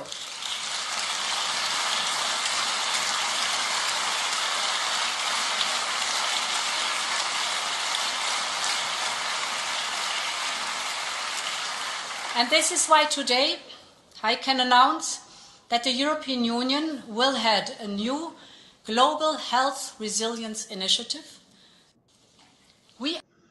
See, that's exciting to battle misinformation. What is she talking about? I didn't realize she was a medical doctor when she's doing all this economics work allegedly as doing all this tyranny work over there for the EU. So they gearing. What is she telling us here? I guess we just praise the World Health Organization now or be banned off the internet. I'm just going to do what a couple of people in the room were doing, which was fake clapping. Golf clap. A golf clap.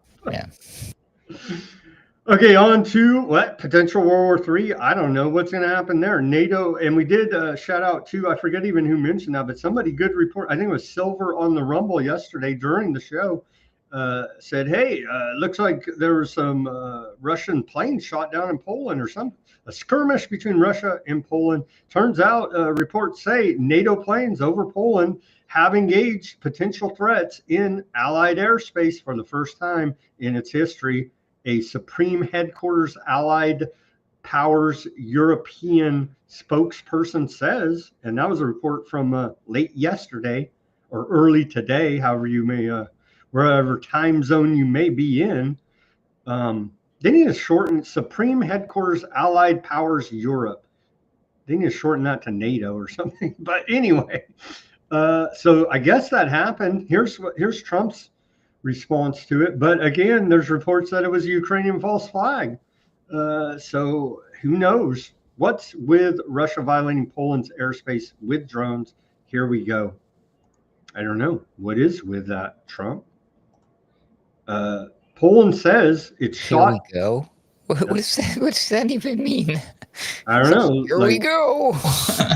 Here we go. Like we're going to attack Russia with NATO? I don't know.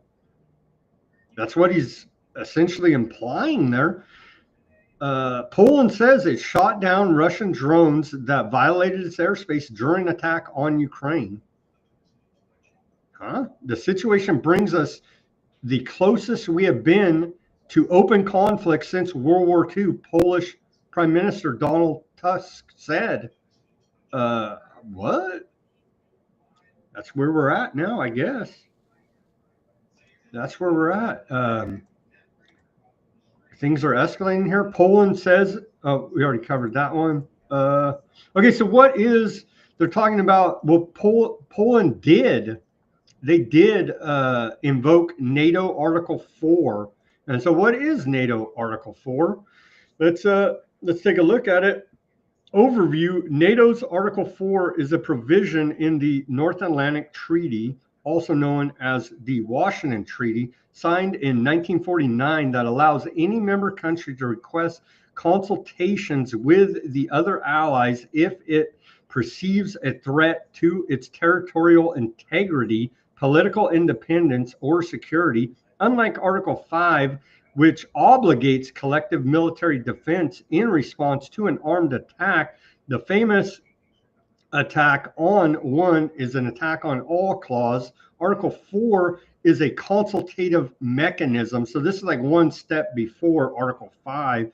It does not automatically trigger military action, but enables NATO members to discuss potential threats, share intelligence, and coordinate response diplomatically or otherwise. This article has been invoked multiple times in NATO's history, often in response to regional tensions, such as during the Cold War, or more recently amid Russia's invasion of Ukraine. Article 4 serves as an early warning and unity building tool, allowing NATO to assess situations collectively without escalating to full-on mobilization. Invocations typically lead to meetings of NATO ambassadors or defense ministers where allies can decide the next steps, such as enhanced air patrols, diplomatic protest, or bolstering defenses. So that is where we're at, like one step away, I guess, now to Article 5, which is go to war with Russia. Well, that's if they're attacked, if a member nation state is attacked. But that's, that's real easy to do with somebody like Russia. If you go ahead and, go ahead and poke that hornet's nest, they might respond. Yeah, the bear. That's right. Thank you. The Article 4 consultations, and now we can share intelligence. Wait a minute. You mean they don't currently already share intelligence with each other? Well, I suppose if you look around that room, they're not that intelligent to begin with. Yes. I don't know. Ursula is a medical doctor. Well, she was a doctor. I guess you got to be smart to be a doctor, right? Here's a map. USA Today put out a report about it. Some good graphics. I give them that credit for that. This report from them says drone wreckage found there, and you can see Ukraine's there, and Russia's like right over here off of the map. I guess this is considered Russia. I didn't even know that up here. Belarus is basically Russia. So yeah, you can see right there on the map. Here's what was allegedly found. This drone, Shahed 136 drone. NATO allies aided Poland. So there's a little bit better look on the map. They're always picking on Poland. So you can see, yeah, not that far. Yeah, so I don't know. Who knows? Apparently they're saying Scott Ritter, the UN, ex-UN dude, geopolitical analyst, is saying that according to Bindi Boxer on our YouTube comment, says, I think Scott Ritter explanation makes more sense about the attack on Poland. Russian drones controlled by Ukraine took off from Odessa. If I remember well, drones did not from Russia. So I don't know.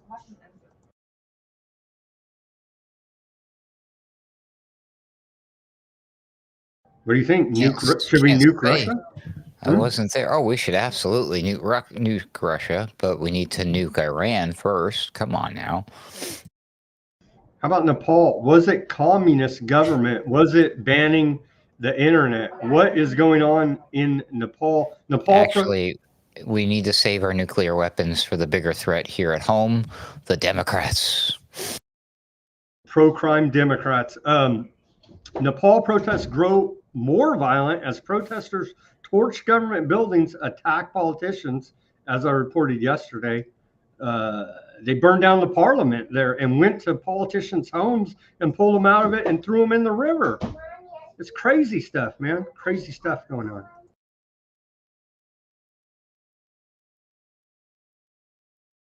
Here's Nepal on a map so we can take a look about the geopolitical strategic location there and what may be underlining behind the civil unrest there in Nepal. Let's take a look on the map here. And you can see this is a contested area between China and India. And so as they're trying to come together here as part of BRICS and pushing back against American tariffs and sanctions, what better than for the West to stir up a civil war and civil unrest here in Nepal and cause tensions between China and India once again, as the West is famous for stirring up these color revolutions all around the world.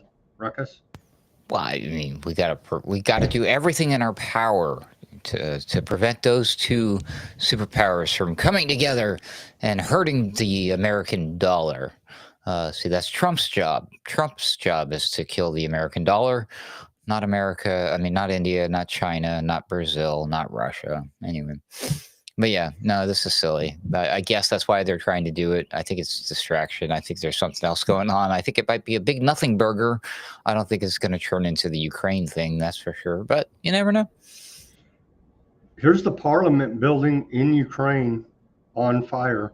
And the poster on the X says, this is better than voting. Again, we denounce all political violence on the show. Clearly, that's not the solution because the government at some point in time is going to come with their big men and guns, and it's going to be a police state.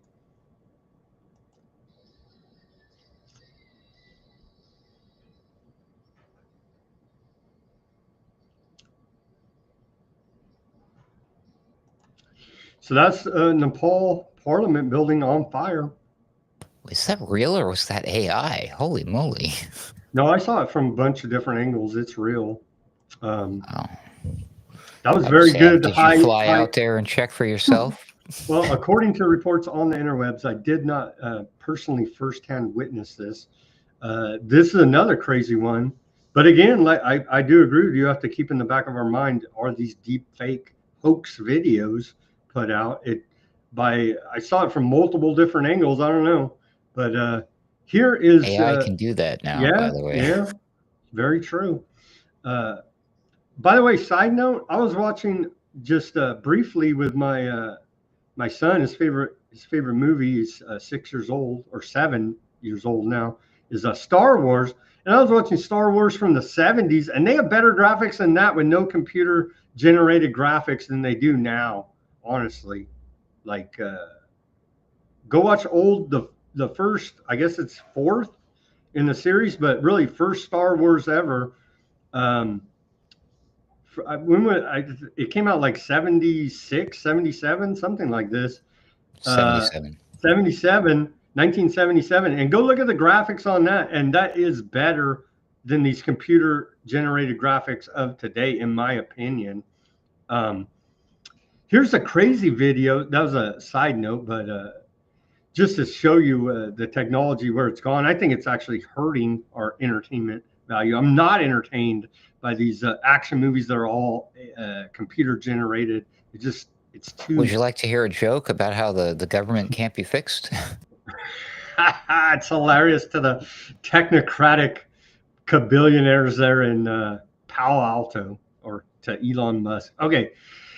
Another outrageous rescue besieged government ministers and their family members in Nepal. Look at this. They're hanging from a rope trying to escape the angry mobs in Nepal as a helicopter tries to rescue them off the top of this building. This is a crazy video here.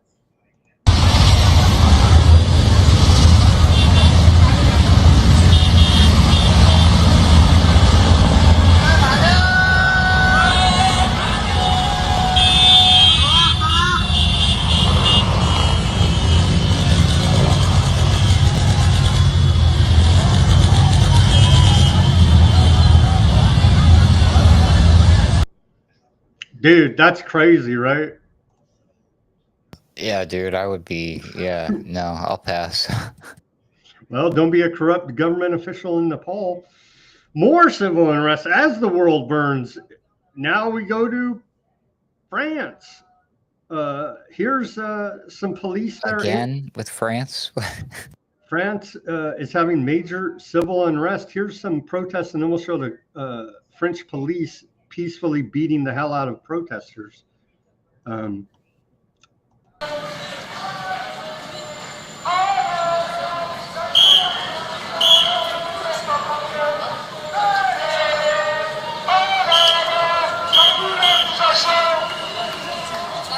so that looks like a peaceful protest, but it has escalated. Here are the police beating some protesters there in France.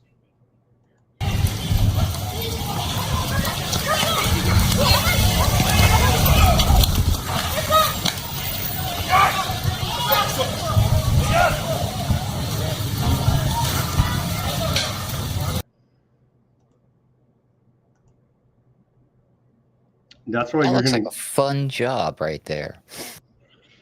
What, to get hit by a baton or hit someone with a baton? Yeah, the getting hit by part. Oh, yeah, that looks very joyful. What do they say here? 85% of France, I don't know about that number, but are against Macron's government, they're saying, as they're implementing austerity measures. France is having bad shape, and they had to appoint that new prime minister yesterday. France just needs to do what we did here in America. Just vote harder, and you'll get your version of Trump, and he'll come and he'll fix everything. There you go. Yep, we'll be good. Trump will save you. Make France great again, or you guys could have a reign of terror, a French Revolution again, maybe as well. That worked out well for him. Okay, all the unrest there in West Asia, onto the Aardvark genocide. Oil prices set up over $1 after global tensions mount. Oversupply caps gains. And so the world is reacting still to the Aardvark attack on Qatar yesterday, allegedly assassinating Hamas leadership there. The UAE banned Aardvark defense companies from the Dubai Air Show coming up later this year in November there in Dubai, citing security concerns. I don't know. Would they sniff out a Hamas there and bomb the place? I don't know. But Aardvarks are losing. Oh, well, here's our friend, our favorite cartoon character. It's kind of a long clip. I'll just read you the summation, but we can show his face here because everybody loves old Smotrick, right? Finance minister there out of Aardvark land, religious fanatic, according to his own words. Aardvark land finance minister Smotrick, to Indian reporters. India signed a trade deal with Aardvark land yesterday. We reported here. This reminded me, and it should remind everyone, that India and Aardvark land are fighting a war of good and evil. I don't know what India has to do with it, but they're definitely not protesting the genocide in Gaza. He went on to say, it is the same war here and in Aardvark land, talking about in India, I guess against terrorism, tying all that together back to Pakistan if for those that have a memory, I know having a memory is a conspiracy theory, but I believe that's what he's referring to. To put it in context, he says both India and Aardvark land experience the hypocrisy of the international community, countries that judge us and countries that attempt to prevent us from responding to these threats of terror. So he's finding common ground there. But Prime Minister there of India strongly denounced the attack on Qatar. India's Modi expressed deep concern about Aardvark land's attack on Doha yesterday. We condemn this violation of sovereignty, he said. So we're getting some mixed signals out of India there. And then the big news of the day out of the EU, finally somebody did something. Send in NATO to Aardvark land. Van der Leyen begs EU. She was on a roll. Let me tell you, she announced a new world order. She announced a potential new public health crisis, and she is proposing sanctions on Aardvark land. So she was on a hell of a roll today. Van der Leyen begs EU government to punish Aardvark land over Gaza. That's a headline out of UK Telegraph. And then I do believe we have the actual clips from her talk, more of them. Let's see here. Yeah, here it is. Let's hear from her about Gaza.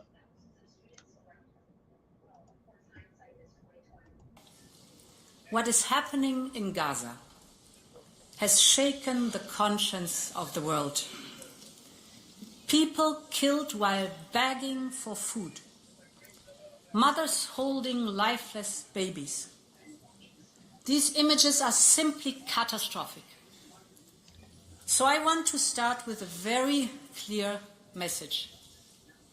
Man-made famine can never be a weapon of war. For the sake of the children, for the sake of humanity, this must stop.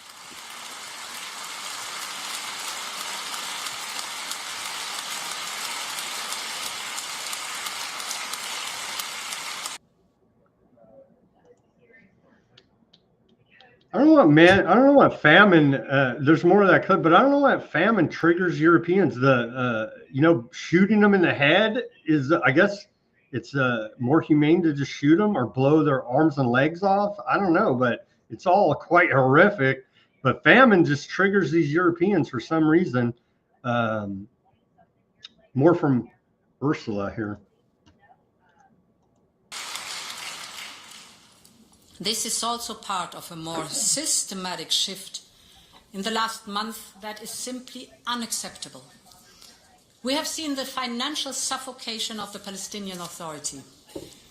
The plans for settlement project in the so-called E1 era, which would easily cut off the occupied West Bank from East Jerusalem.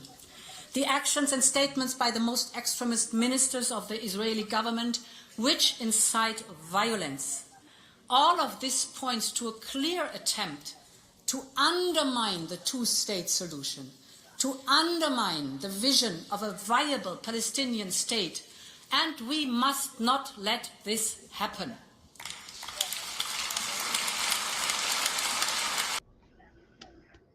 It already happened. Like, you're a little bit late here to the game. She stops too for the right moment and waits for everybody to do the obligatory applause. Unbelievable. She says we will put our bilateral support to Aardvark land on hold. Oh, isn't that good of you? There's like over 63,000 dead already. Well, it kind of took you a little bit of time. Let's watch this clip. We will propose sanctions on the extremist ministers, i.e. Smotrich and Ben-Gvir, amongst others, and on the violent settlers. Let's hear this part, talking about, well, she needs to be sanctioned now by America and freaking possibly droned by America. So how you like that, Van der Leyen? What is happening in Gaza has shaken the conscience of the world. People killed while begging for food. Mothers holding lifeless babies. These images are simply catastrophic. So I want to start with a very clear message. Man-made famine can never be a weapon of war. For the sake of the children, for the sake of humanity, this must stop. We have seen the financial suffocation of the Palestinian Authority. The plans for settlement project in the so-called E1 era, which would easily cut off the occupied West Bank from East Jerusalem. The actions and statements by the most extremist ministers of the Israeli government, which incite violence. All of this points to a clear attempt to undermine the two-state solution. We will put our bilateral support to Israel on hold. We will propose sanctions on the extremist ministers and on violent settlers. And we will also propose a partial suspension of the association agreement on trade-related matters.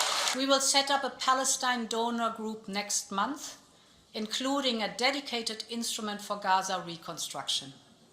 This will be an international effort with regional partners, and it will build on the momentum of the New York conference organized by France and Saudi Arabia.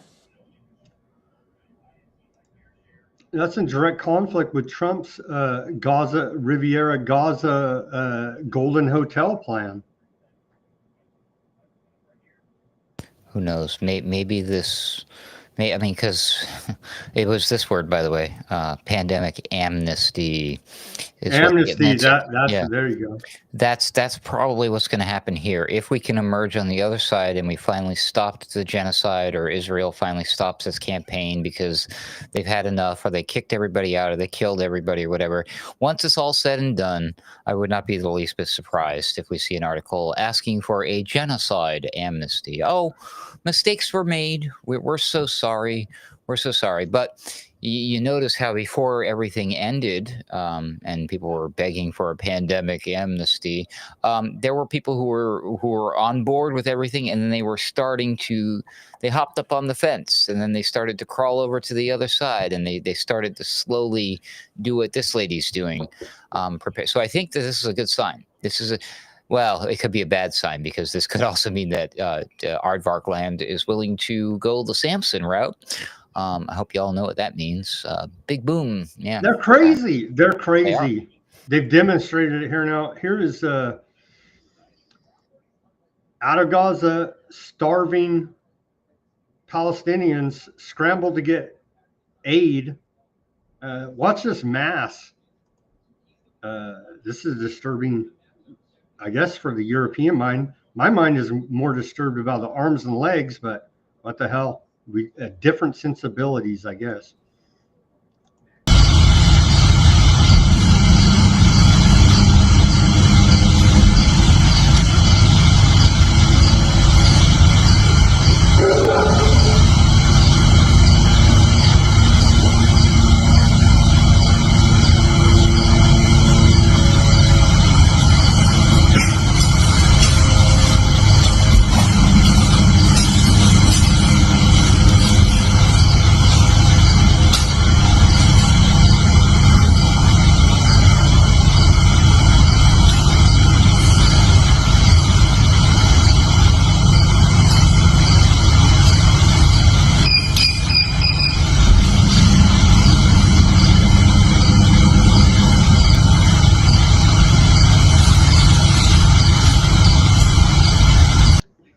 Striking images of starving Palestinians rushing the aid trucks there. I thought that was the scene from like that zombie movie. What was it called? World War Z. Yeah.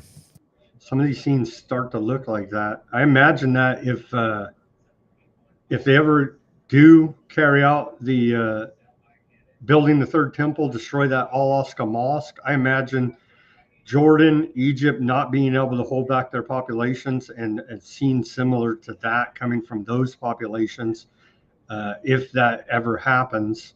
Remember, because the whole thing is they got to get rid of the Al-Aqsa Mosque to build the third temple, and then of course that would be a desecration of the holy site of the Muslims and set off a World War Z type scenario potentially. Aardvark Clan has killed at least 60 Palestinians in attacks across Gaza since dawn today.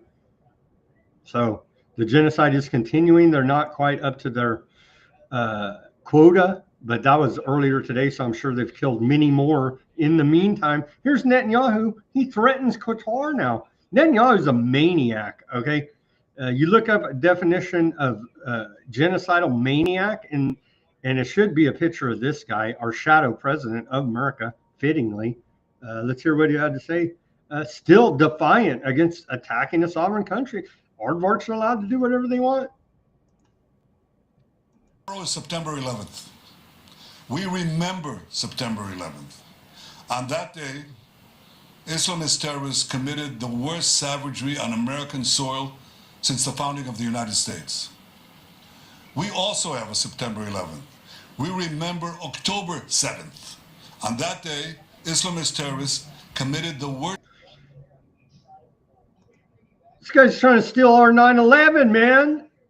You can't steal our 9/11, Netanyahu, with your special teams and all this and the towers. There's art students, and those dancing aardvarks were just, that's a coincidence and had nothing to do with any of this stuff. Right? We have more from him. Let's hear more from Bibi. Trying to steal our thunder on 9/11 anniversary tomorrow. Savagery against the Jewish people since the Holocaust. What did America do in the wake of September 11th? It promised to hunt down the terrorists who committed this. Committed a bunch of war crimes is what America did. Heinous crime wherever they may be. And it also passed a resolution in the Security Council of the UN 2 weeks later that said governments cannot give harbor to terrorists. Well, yesterday, we acted along those lines.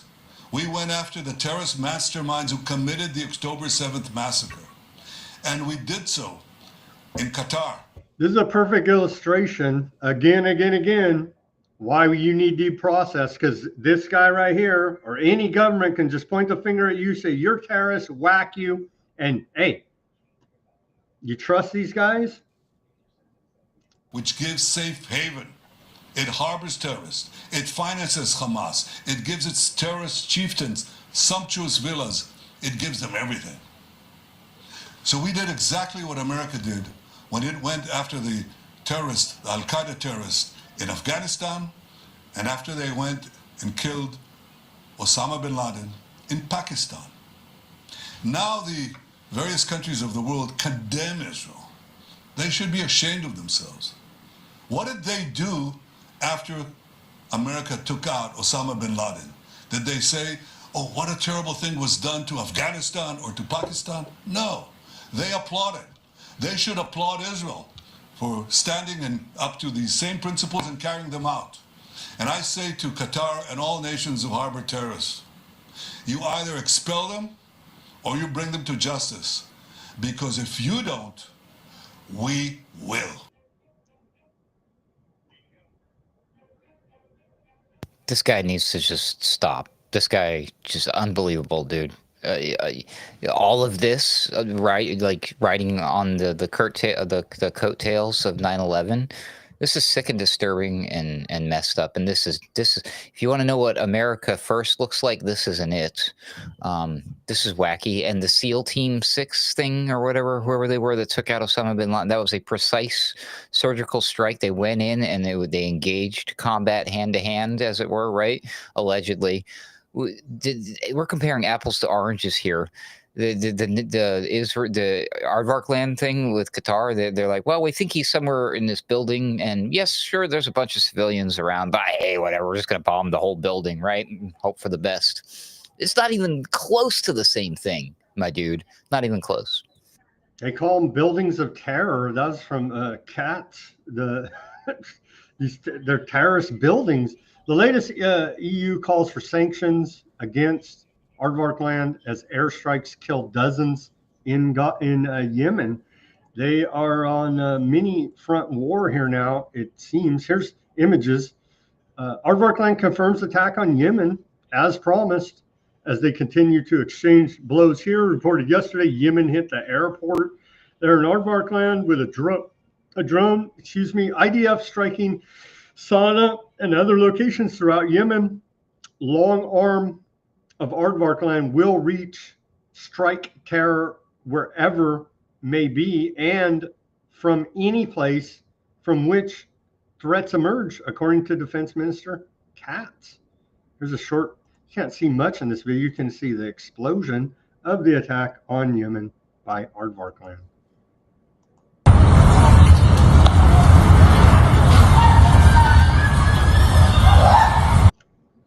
Yeah, and they're going to keep shooting back at you.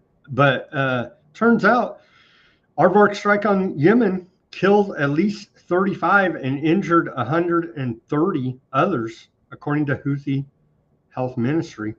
So, but they were all bad people. They're all terrorists, you know. There you go. Was October 7th ever 9/11? Here's a recap of the last, 48 hours, something like this. Aardvark land president defends Doha strike after tough meeting with UK PM Stalmer. This is the BBC. They say Aardvark land president defends the strike on Hamas leaders in Doha yesterday, saying sometimes it's necessary to remove people who won't make a deal. How can you make a deal if you're getting whacked? Isaac Herzog was speaking after meeting with Stalmer in London. Herzog called it a frank and tough meeting. Wow, well, at least they're having strong words at these meetings as people are being genocided. Qatar's government is looking to hold Netanyahu responsible for breaking international law by attacking its capital. But the Netanyahu says Aardvark land was fully justified because it targeted Hamas leaders who organized the September 7th, October 2023 attack. Hamas says the strike killed 6 people, but claimed none of its leaders died. Meanwhile, Aardvark land says it has carried out more airstrikes on the Houthis in Yemen.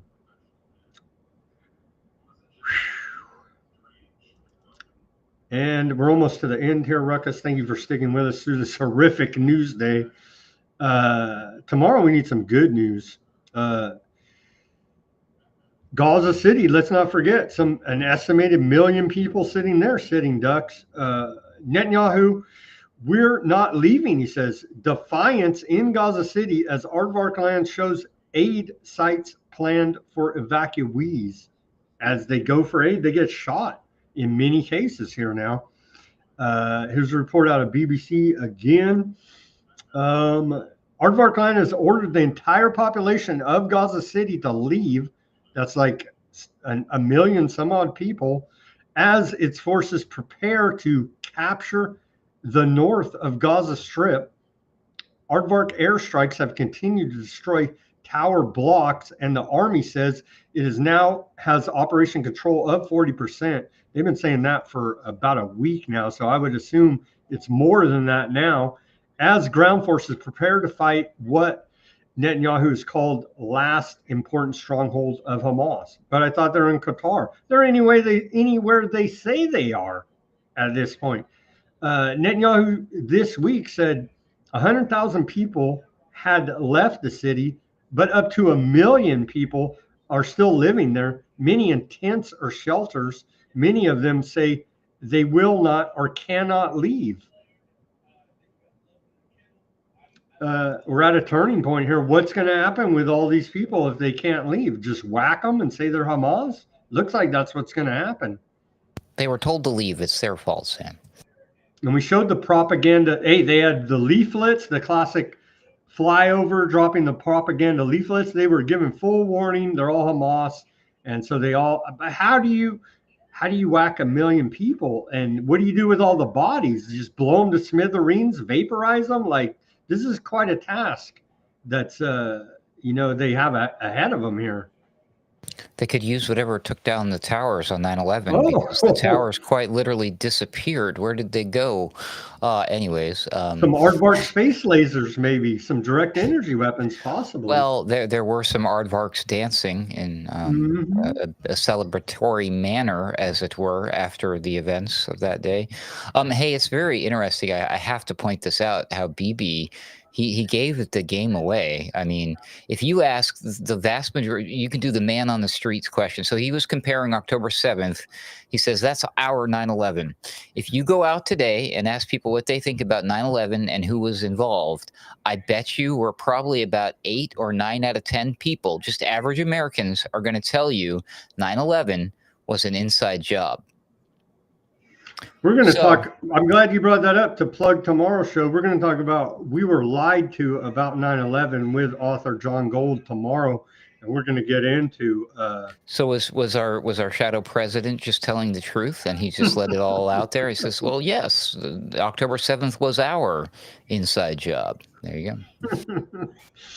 And to close out the show today, 360 plus targets destroyed in Gaza City. IDF releases stats after waves of tower bombings, warns it will increase the pace of attacks in the coming days. So I guess you leave or you get whacked, and you may get whacked leaving, and you may just get whacked no matter what you do if you're a Palestinian there in Gaza.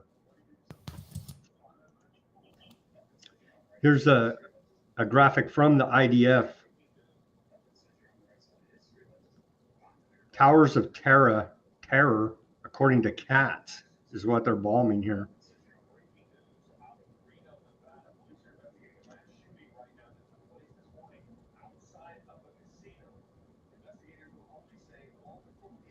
Sorry, it's in Aardvark language.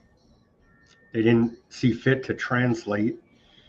But there is, you could see, they're systematically leveling the whole place there, Ruckus. You know what they say, bombed if you do and bombed if you don't.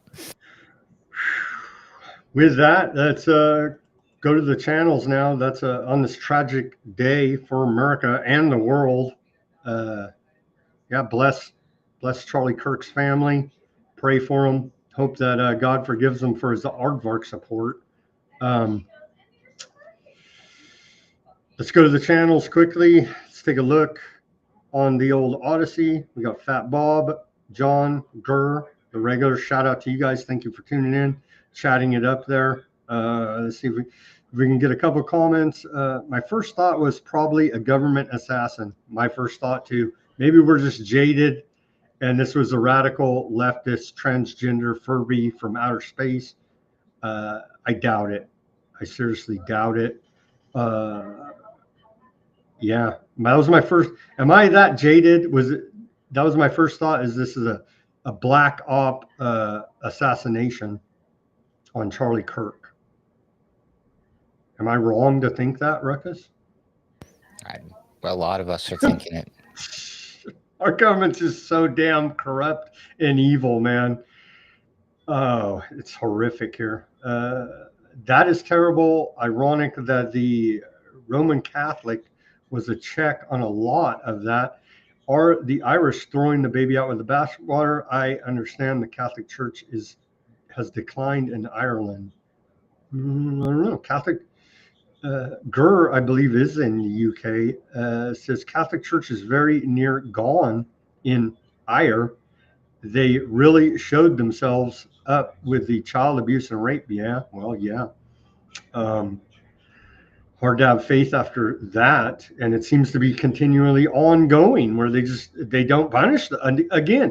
No accountability here in the Catholic Church, as we see from the government. They just move them to another spot and act like nothing ever happened, and there's like 100 rape kids behind them in their wake. It's like we're in the age of those in authority never facing consequences for the horrific acts that they bestow upon the public. And we're reaching a turning point, it feels like here. Yeah, as he said, Peter Duke said it, we need more rope. That's a great t-shirt design that that Peter Duke has at the Duke Report. I concur there, John. Thank you, guys. The Aardvarks are not crazy, they are evil. Well, I think they could be described as, gone crazy, because it feels like they're not going about this strategically. As you see, they've lost the EU. They've lost a lot of support that they would have otherwise had if they wouldn't have been so brutal in the genocide here now. And so It's going to be a big UN meeting. I don't know when that meeting is, but we'll report on it here. When all the countries go and denounce Aardvark land at the UN, and America and some little island countries stand with them.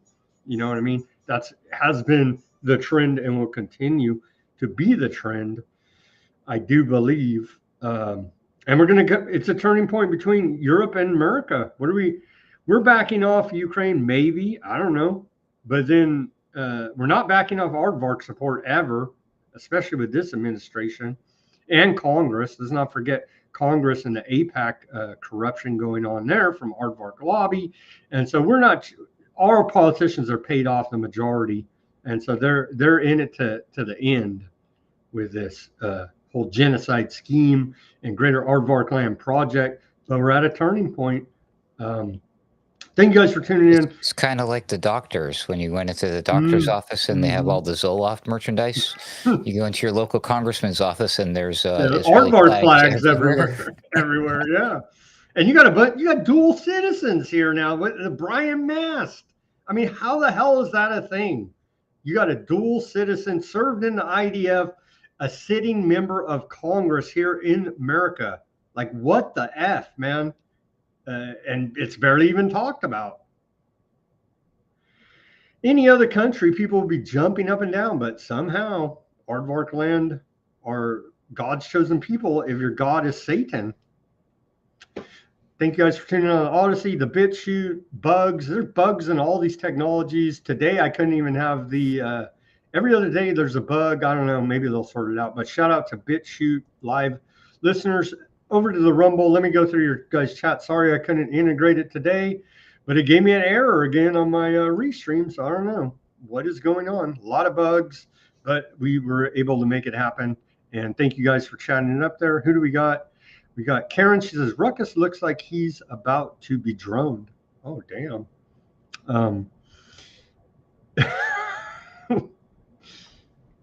Let me look out through the blind. What? I hope not, Karen. I hope not, Karen. Gunther over there, Land of Hoaxes. Oh, that's a listener. That's a good handle on the interwebs. Land of Hoaxes. Shout out for tuning into this Weaponized News broadcast. Land of Hoaxes says, certainly since Wilson gave Rothschild our central bank in 1913, got us into World War I to kill Germany and the Ottomans, and signed law not to tax religions.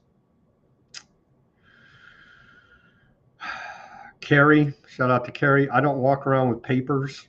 Well, you're going to have to in Trump's America, Carrie, pretty damn soon here. What about rolling papers, Carrie? For tobacco, of course. I always found it funny when you go, it used to be, now I think they just say it's a bong for marijuana, but it used to be back in the day, you go to a head shop and they got this giant glass bong and they're like, that's for tobacco purposes. I'm like, everybody I know smokes tobacco out of this 6 foot. It's called a water pipe, sir. Oh, man. Fox is full on LGBTQ, Gunther says. What do they say? Land of Hoaxes. Everything is upside down. I agree. Satanic inversion of reality is where we're at here for sure. Pamela Drew says Kirk killing took Qatar assassinations off the front page pretty fast. Maybe in America, but I don't think around the world. The rest of the world's still like, what the F? And when is Aardvark going to say Hamas is in our freaking country? You know what I mean? Dimmer says, yep, did I hear they paused the markets too when the inflation numbers were coming in to recognize the premeditated killing of Kirk? I don't know. That's a good question. I don't know.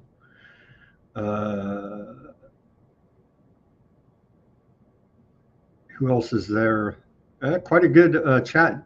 D2T on the Rumble.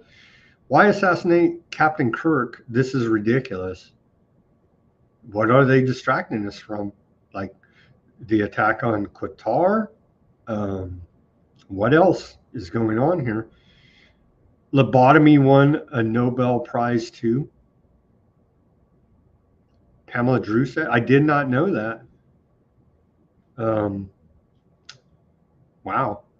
Well, Kissinger won it. I mean, I suggest Nobel Prize be named the Kissinger Satoru Prize of Love. Dimmer said, maybe. Oh, I got a shout out for being correct. Sam is correct. We had banned pharmaceuticals except in medical journals. We should go back to that, honestly. And if you're taking medical advice from a pharmaceutical ad on television, maybe a mental health check is in order as well at this point. But then they'll just give you some antipsychotics, and so we're in this doom loop here now at a turning point, it feels like.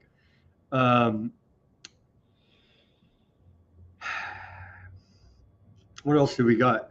Enable greater precision in manipulating gene. Oh, they always get into these deep scientific, putting up the links. You guys know we can't go there on the YouTube.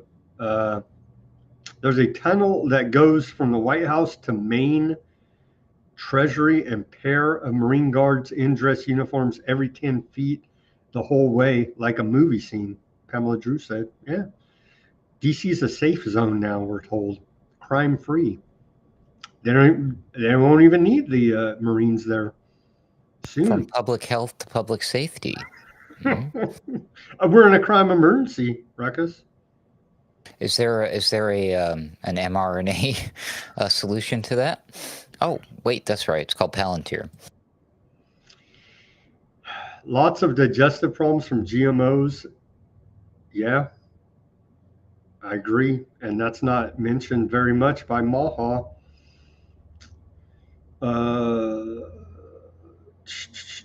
Ron Johnson has always only lip service, no action on auto pens. We need to recruit more Simons to read everything. That is impossible. We do need to recruit more Simons. We could make an AI Simon. Just maybe. kidding, Simon. Maybe we need to scour through all the. He's self-proclaimed Prince of the Obscure, finding these crazy things, and then like, oh yeah, they're rolling out 2,600 cyber warriors from the UK, and what? It sounds crazy, but then you go to it and you're like, oh yeah, well, they kind of are, and bragging about it, and it sounds not very good for freedom on the interwebs, that's for sure. Quite a chat going on there on the old Rumble. Sorry I couldn't integrate it today, or we would have put it on screen, some of the wonderful comments that you guys are laying down on us, and quite an audience too there. We had I saw at one point 37 live viewers on the Rumble. That's pretty good, I think, for this Wednesday. Yeah, a lot of back and forth. Thank you guys. I can't get to all the comments, but I do appreciate it, and thank you for tuning in on the Rumble. As we got to sign off here, I know Ruckus is getting tired, as am I. Shout out to the YouTube. A few commenters there. I saw Bindi Boxer said, I wonder who will lead Turning Point. No one around Charlie had his charisma and unique way of talking. How much I wish he was not a Zionist. I hear you, man. That's a big rub with all of these America First right-wing, quote, patriots, is they all have this affection for Aardvark land. And it's just, that's a deal breaker at this point here now, because it just is for me. That's a deal breaker on all of this, and it exposes them as having ulterior motives behind their America First MAGA rhetoric as well. Who do you owe your allegiance to here now? Because the genocide's naked for the world to see here now. There's not even a debate about it. You know what I mean? So thank you, Bindi, for tuning in on the YouTube, and everyone else. And then the Kick, Twitch, Facebook, and X. Thank you guys for tuning in, as always. And thank you, Ruckus, for joining us on this very tragic Wednesday broadcast of Weaponized News. As always, everybody do your own research, peace, love, and freedom. Speak out and take action. Have a great rest of your Wednesday evening. We'll be back here tomorrow for our 9/11 special. We were lied to about 9/11 with John Gold to go over all of that again, to remind everybody how many lies we were told by our own government